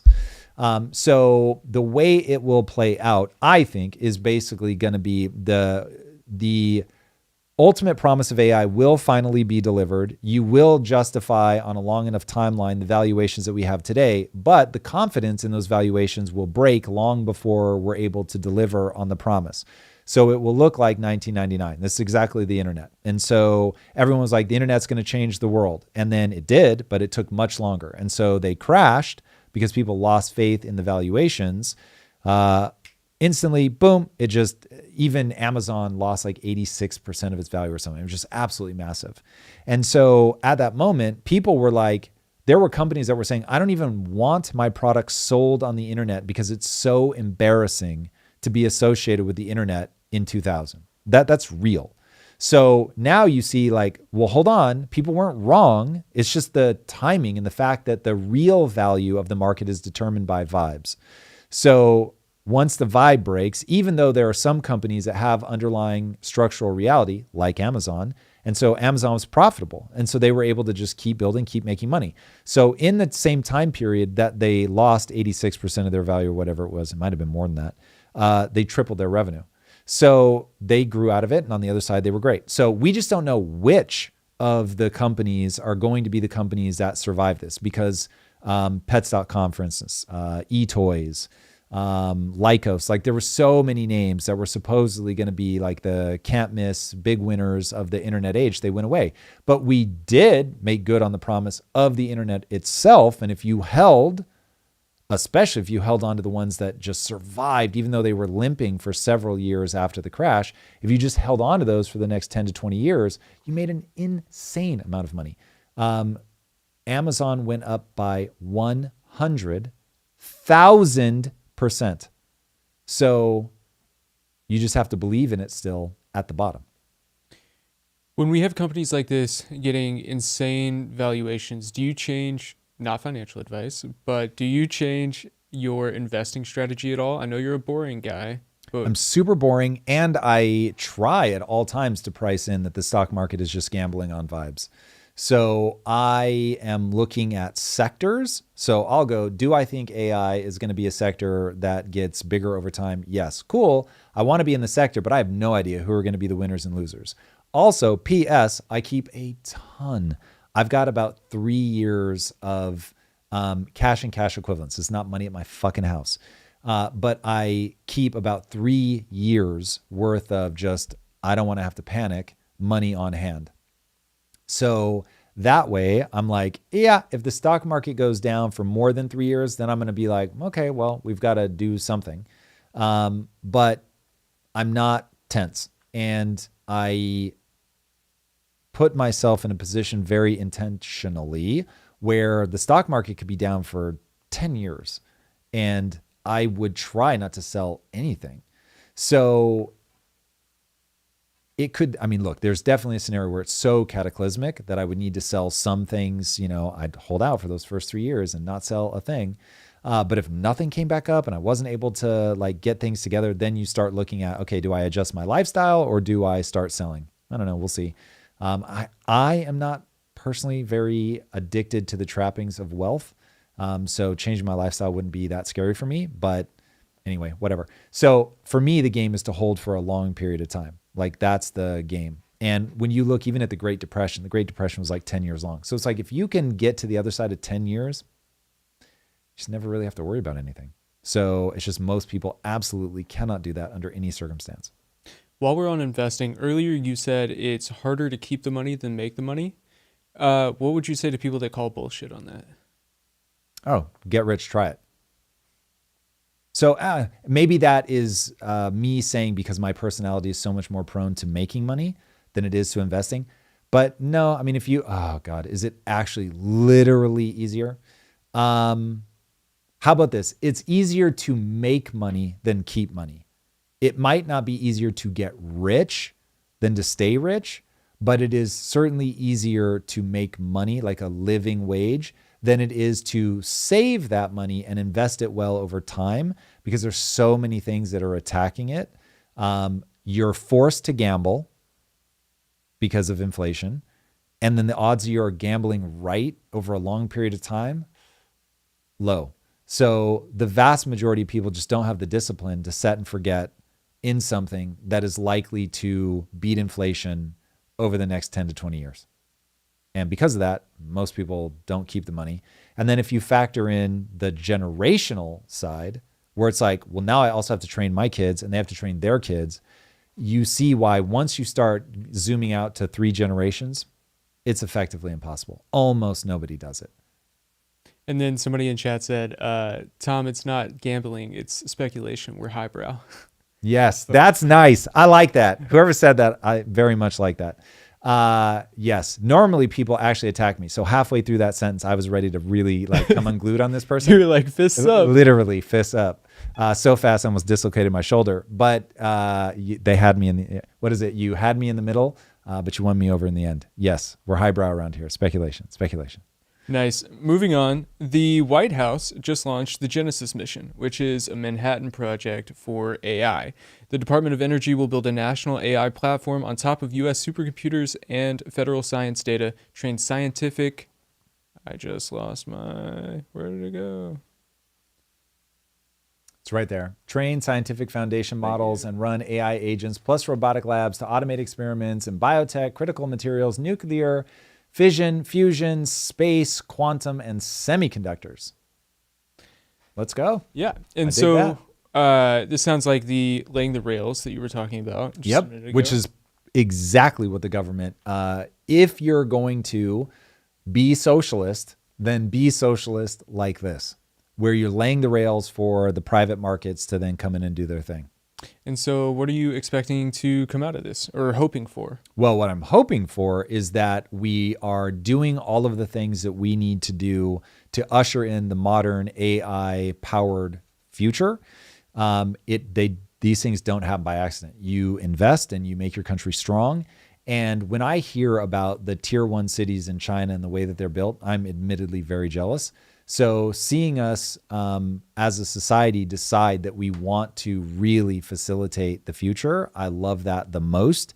And if we do it in a way that really, like the roads help facilitate commerce in the US, like the railroads help facilitate commerce in the US, all of that stuff I really love. The government has to be very, very, very careful to not do a state-sponsored model of capitalism. And I think that where we are societally right now, that we're just absolutely in that zone. That is for sure what Trump wants to do. And it sounds like a good idea at first. And then you remember that politicians spin, lie, they do things for their own benefit. And it ends up being absolutely horrible. They end up influencing the board. They're dumb as shit. They don't know what they're doing. They also have constituents that they have to please. And so it's like, yeah, as a business, you should fire a whole bunch of people. But hell no. That plant is in an area that's like a purple state. I cannot afford to lose people. I need those voters. And so politicians will buy votes by whatever means necessary.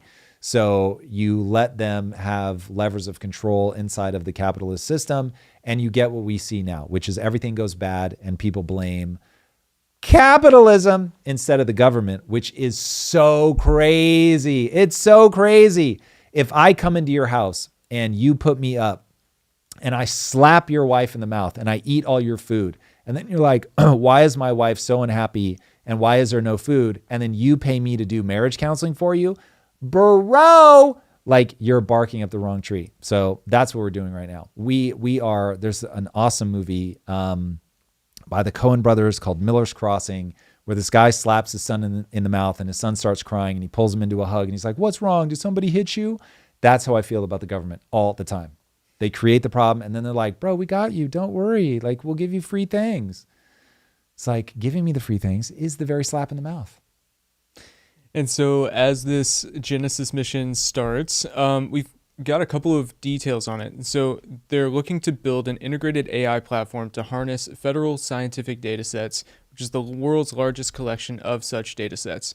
And then for a little bit more detail on this, they got access to petabytes of proprietary data coming from 17 national laboratories, which have been hoarding experimental data for decades. Yeah. And so it looks like essentially they're going to use the LLMs to go into all of this data, parse it in a way that a human can't, and then figure out what we find out. And they're calling it a closed loop discovery system so that they essentially work in a sandbox on their problem and then present the solution.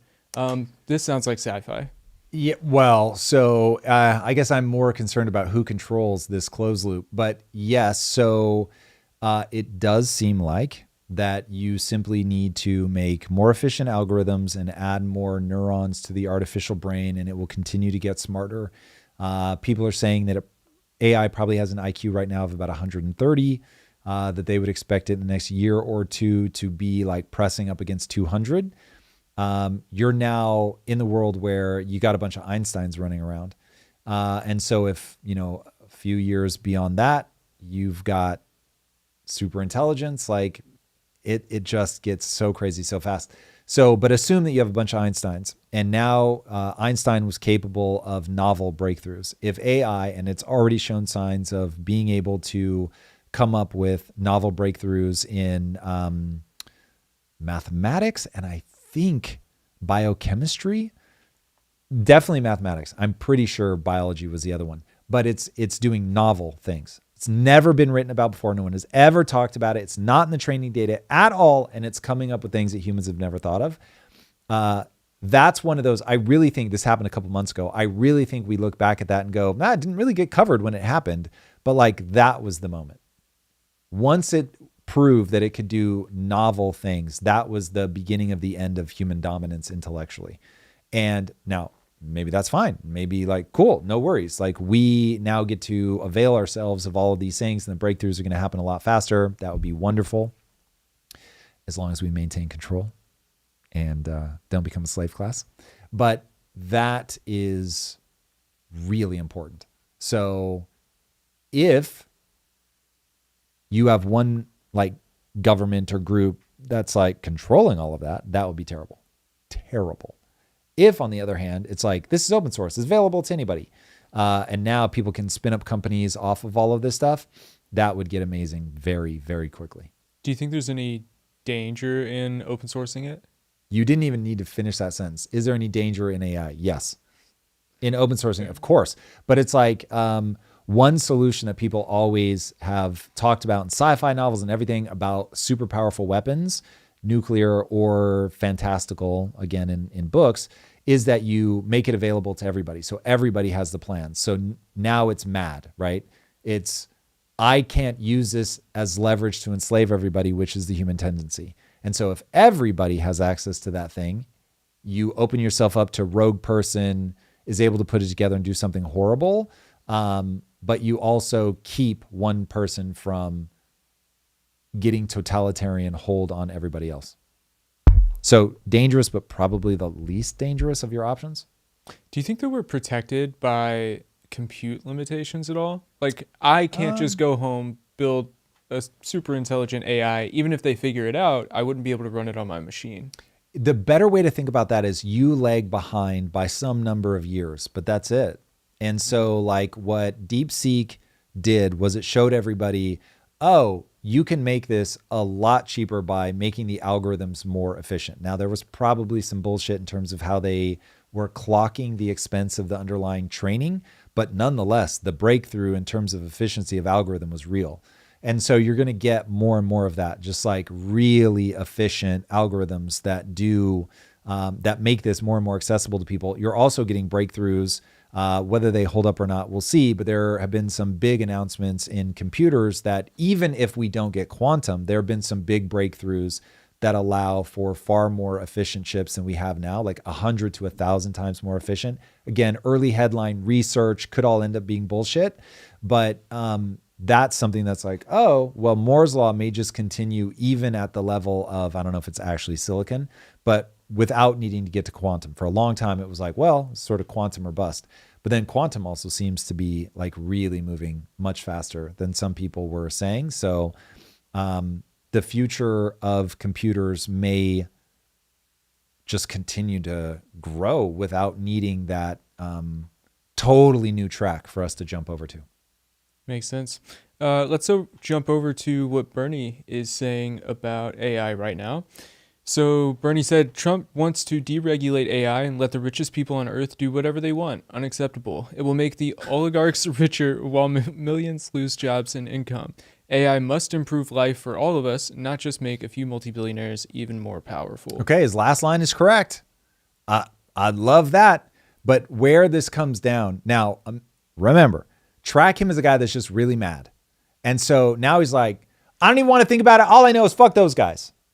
And it's like, okay, hold on a second. 70% of all billionaires are self-made.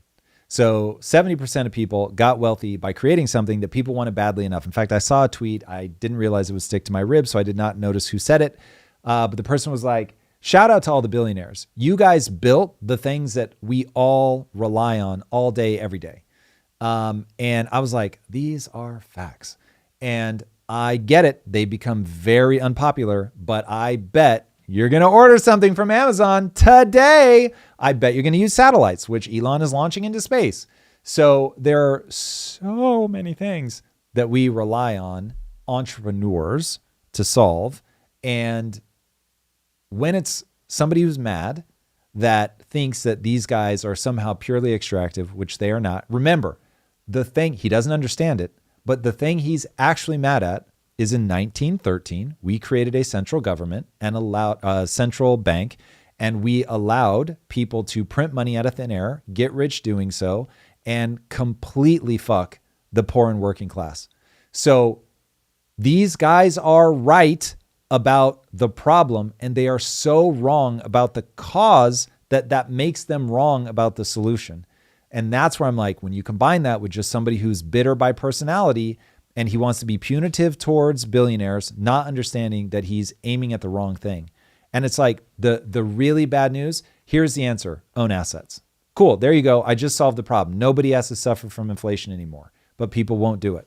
And that's where I'm like, I want to like digest my microphone. I want to eat my computer. It like causes my brain to sketch out because I know that like the Titanic is sinking, but I can't convince people it's sinking. And so by the time the water is like up around their neck and they're finally like, oh, I think we have a problem, they're already dead. So it's like, oh God. And I know that as they jump into the lifeboats, they're going to start like just killing each other. And so bad. That all makes sense.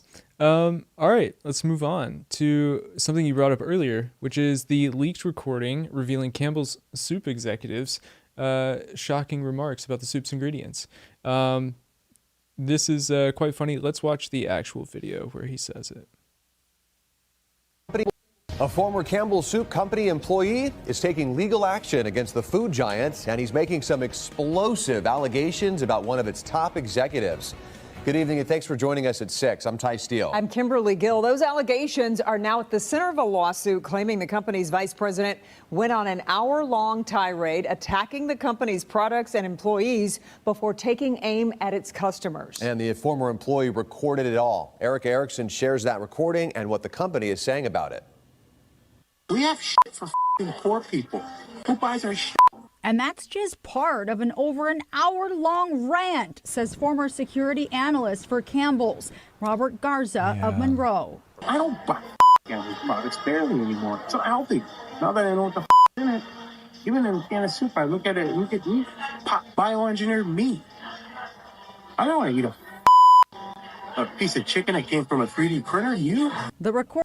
Now, here's the great news. Hopefully, this is going to be such horrific PR for Campbell Soup that they start putting better like ingredients in their food. That would be a tremendous outcome.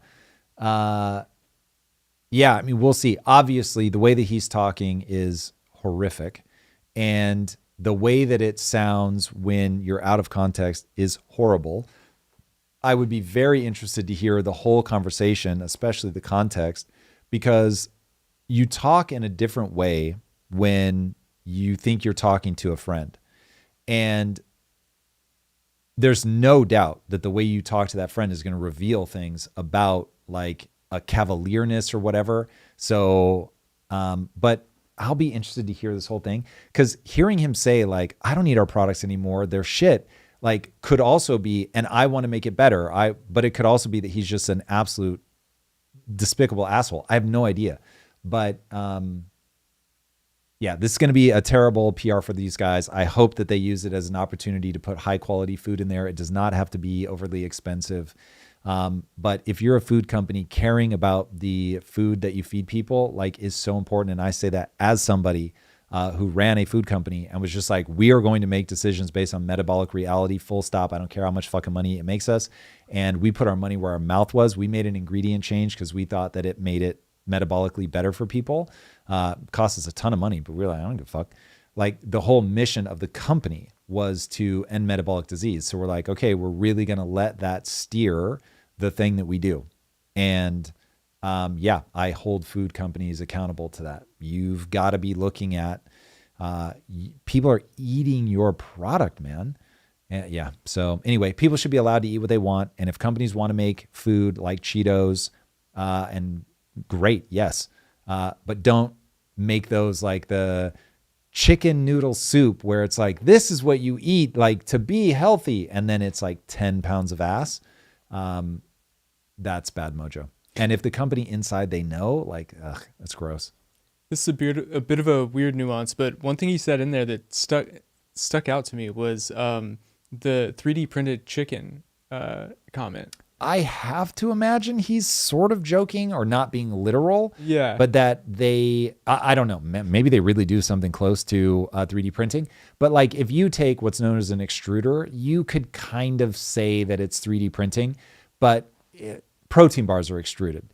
So what I have a feeling he's talking about is they put it into these big vats and then they have things that come down in blop, blop, right? And so you're not 3D printing in the way that you've got a bunch of different ingredients and it just pulls them in and like laser prints something.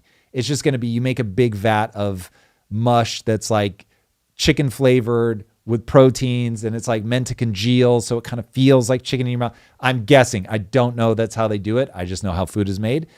So it's probably something like that, but it's not like you would go into a warehouse full of 3D printers that are, zapping it out. And by the way, no shade on 3D printing food. I really think that that's the future. Call it 20 years from now. You literally will buy ingredients and you literally will 3D print based on like amino acids and stuff. But you could get really healthy stuff as long as they do the work to figure out like, okay, but wait, when something grows inside of a body, eating things that lived in the dirt, like there probably is like things that we just have a hard time accounting for, even when you mix amino acids.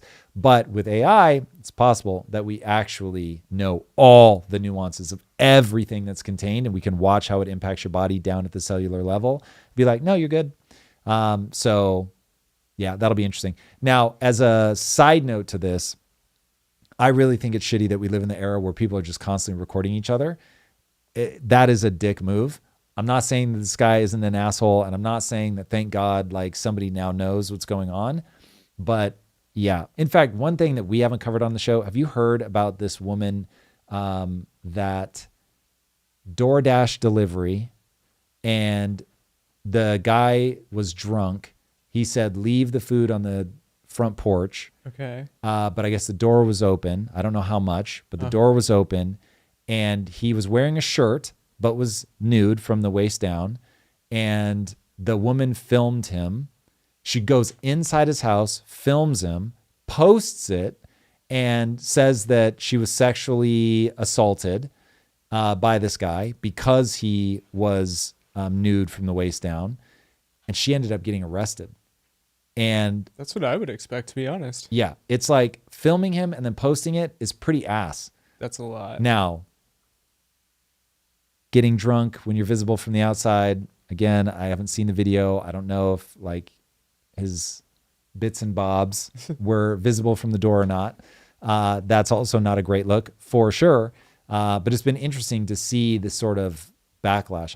See if you can quickly find it on X.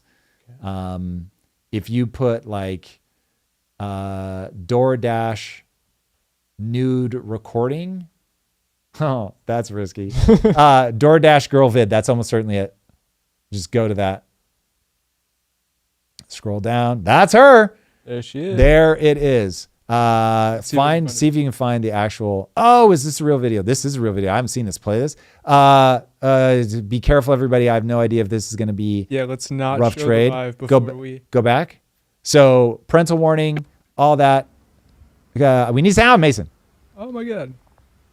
The sound is. What's happening? Why can't we hear it? There may just not be sound. No. Yeah, there's. Hey guys, so DoorDash just deactivated me 2 days after I reported my sexual assault. Hey guys, I just lost my job, and they won't tell me why. They're supposed to send an email immediately after deactivation providing you the reason why and a link to appeal, and they didn't. There's another video. See if it's more recent. She may. I don't know if that's just one video that goes into it. These are all sort of mocking it. Scroll back to that one. Is this the update? Not a video. Keep scrolling.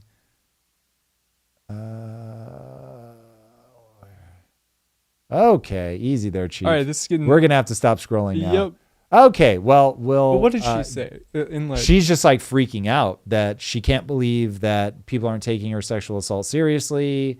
So yeah, I'll be very interested to see how this plays out. But this all triggered for me that.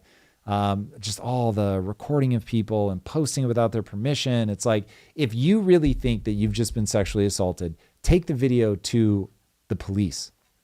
Don't post it on the internet. That's so ass. If you really feel like your boss is a psychopath, take it within the company. But again, like leaking it, going to the media, like it's just, dude, I'm going to be sensitive to this. Obviously, as a CEO, it's like, you're always like, okay, wait, what do my employees actually think about me? And then being a person that makes their living on camera, it's like when you have a certain profile, then you always have to like wonder, like what are people angling for? I just don't love it. I don't love it. I mean, listen, the punchline, be consistent, be who you are. What I've always said is if people got secret recordings of me, this was before I started actually acting like myself on camera. I was like, they will be surprised by how outlandish I can be. Now I don't think there'd be much like people be like, oh yeah, he says that all on stream. In fact, I'm not kidding. If my employees were to record me and then play it, I'll sound way more tame than I sound on stream. So I'm like, that's hilarious because we just never talk about these kind of things. So yeah, so I don't have anything to worry about from that perspective, but. All right. Yeah. Well, moving on. Are you the one who put the GTA 6 leak in the doc? No. So I think that you credited me a couple times throughout this for thing. I'm like, Drew obviously must have dropped him in. Shout out, Drew. Drew, we miss you. And for the person who asked if I killed him, no, I did not. Drew is off doing something very wonderful right now.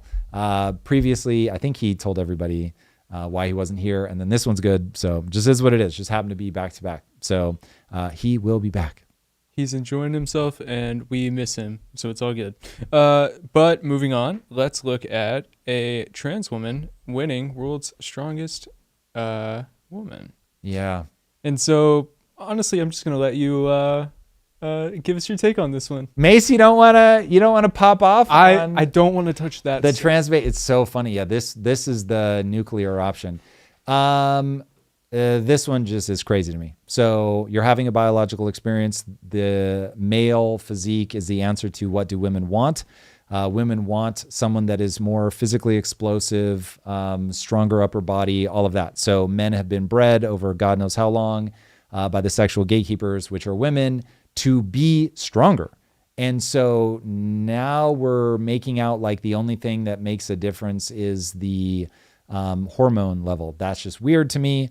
It's just, you're going to see more and more of this. So whatever. I mean, this to me is like, if people really want to go down this path, by all means, then men are just going to dominate women's sports. So I don't have any beef with trans people. I think people should be able to live whatever life they want. But in terms of if somebody were asking me to consult for them, hey, we have this women's division and we want to know, should we let trans athletes into it? I'd say, yeah, if you want them to dominate and over a long enough time period win every award and set every record, then yes. But there is a reason that we split these sports up that just has to do with when it comes to physical competition, men are just so different. So there you have it. Yeah, I don't know what game they're trying to play. But. Speaking of games, Elon Musk wants to see if Grok 5 can be the best League of Legends team under reaction time constraints, and they accepted the challenge. Are you looking for anything from this? Do you think that they'll be able to do it even like very fast? Well, so ultimately AI will absolutely smash every human player at every game ever. That is a guarantee. So it's just a question of how long is it going to take? What's been interesting is that even though I know that a chess AI can beat Magnus Carlsen, it's still interesting to see Magnus Carlsen play against other humans. So it's a cool litmus test for AI to see how good AI is getting. And as somebody that needs AI in my game, it's like seeing the new methods coming out for how to train AI to play your game is incredible. Shout out to the Embark Studios. You guys, whatever shade people threw at you for AI, literally fuck each and every one of them. I am so pumped to see people using AI to make games better for human players. And I really think they will. And yeah, anyway, AI is such an extraordinary tool. We're going through a super weird time right now where people are super conflicted about it. I get not wanting to lose your job to AI, but AI actually helping humans make things better. And I trust that we'll at least have a quick second to show, or I'll just say it. Did we talk about this earlier? The AI song hit #1. I can't remember if I said that to you before we started rolling. But the song is awesome. So it will give you the emotional feelings that you want. So yeah, anyway, AI is going to happen. It's going to make things that we love. It's going to make things that are incredible. And we have to pass through a period where it makes slop, but it doesn't end up just being slop. So anyway, it doesn't matter if they beat the League of Legends champions or not. I'm still going to care about human players that play video games. I'm still going to love playing against other players. I don't care that an AI can beat me at every game ever. As somebody who's made AI in a video game, I will just tell you right now, it's easy to make an AI that will absolutely slaughter you. That's not the hard part. So it's like, yeah, I don't feel bad that an AI can beat me. I want to play a game that puts me right in that max level of competition. In fact, I know that there are humans that are so much better than me. I just don't want to play them. It's not fun. they're younger, so they got way faster reaction time. They may just be better at games, full stop. And then on top of that, they may practice more than me, all of that. So what I want is to play players that are like near my level so that I'm winning, call it roughly 50% of the games, that there's a lot of close matches. That is fun. Getting my ass handed to me all the time, boring. Winning every match by a country mile, boring. So the goal that game developers should have is to make that sweet spot where it's like, it's hard, but not too hard. You're in that like optimal area of development, because video games ultimately are about progression. You feel like you're getting somewhere. That's the juice. All right, let's do a couple super chats. Let's go. Yeah. First Super up, chat. from Shaq Power 678. Happy Thanksgiving to everyone at the show. I appreciate the content and first principles approach. Oh man, shout out right back to you. Happy Thanksgiving. Thank you for the love. Means a lot. Appreciate it. Next up from Loyal Best 6978. Oh, that's them again. How do you analyze where to move either a state or country if the economy and government continue to get worse? Where would you move to? Could you explain your Maui bunker thoughts?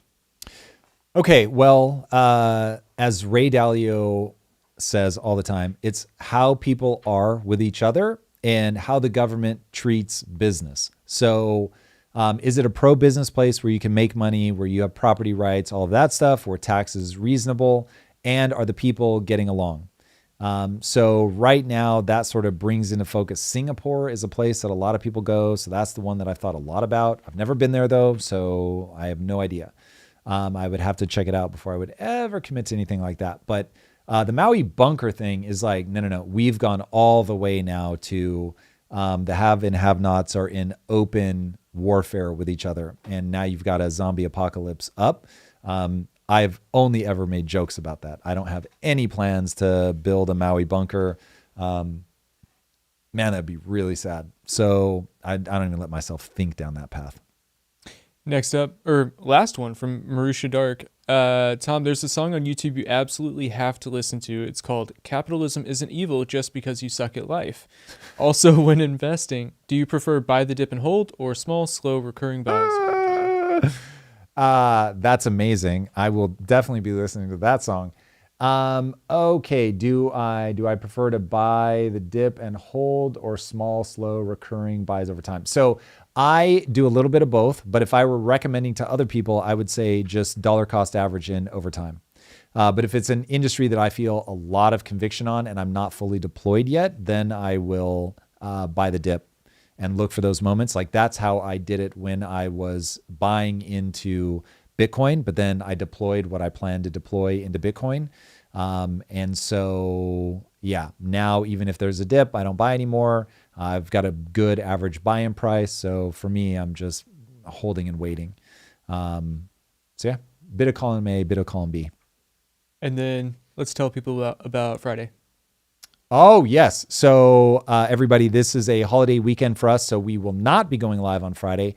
We give everybody the 4-day weekend. So you guys also have the 4-day weekend. So go enjoy. Have a wonderful Thanksgiving. Wherever you are in the world, may this weekend be wonderful for you. Your life quality will be determined by the things you focus on. So really do take time to focus on the things you're grateful for, the people that you love, all of that stuff. It sounds super cheesy, but it really does work. So know that I will be thinking about you guys. I am so grateful for this community. Even the people that are hate watching, thank you. You help us generate revenue dollars. It's amazing. We love you the most. Actually, not the most. The people that are here being supportive, helping each other, we love you the most. But nonetheless, so grateful for you guys. Hope you have a wonderful weekend, and we will see you next week. All right, everybody. Happy Thanksgiving. Later.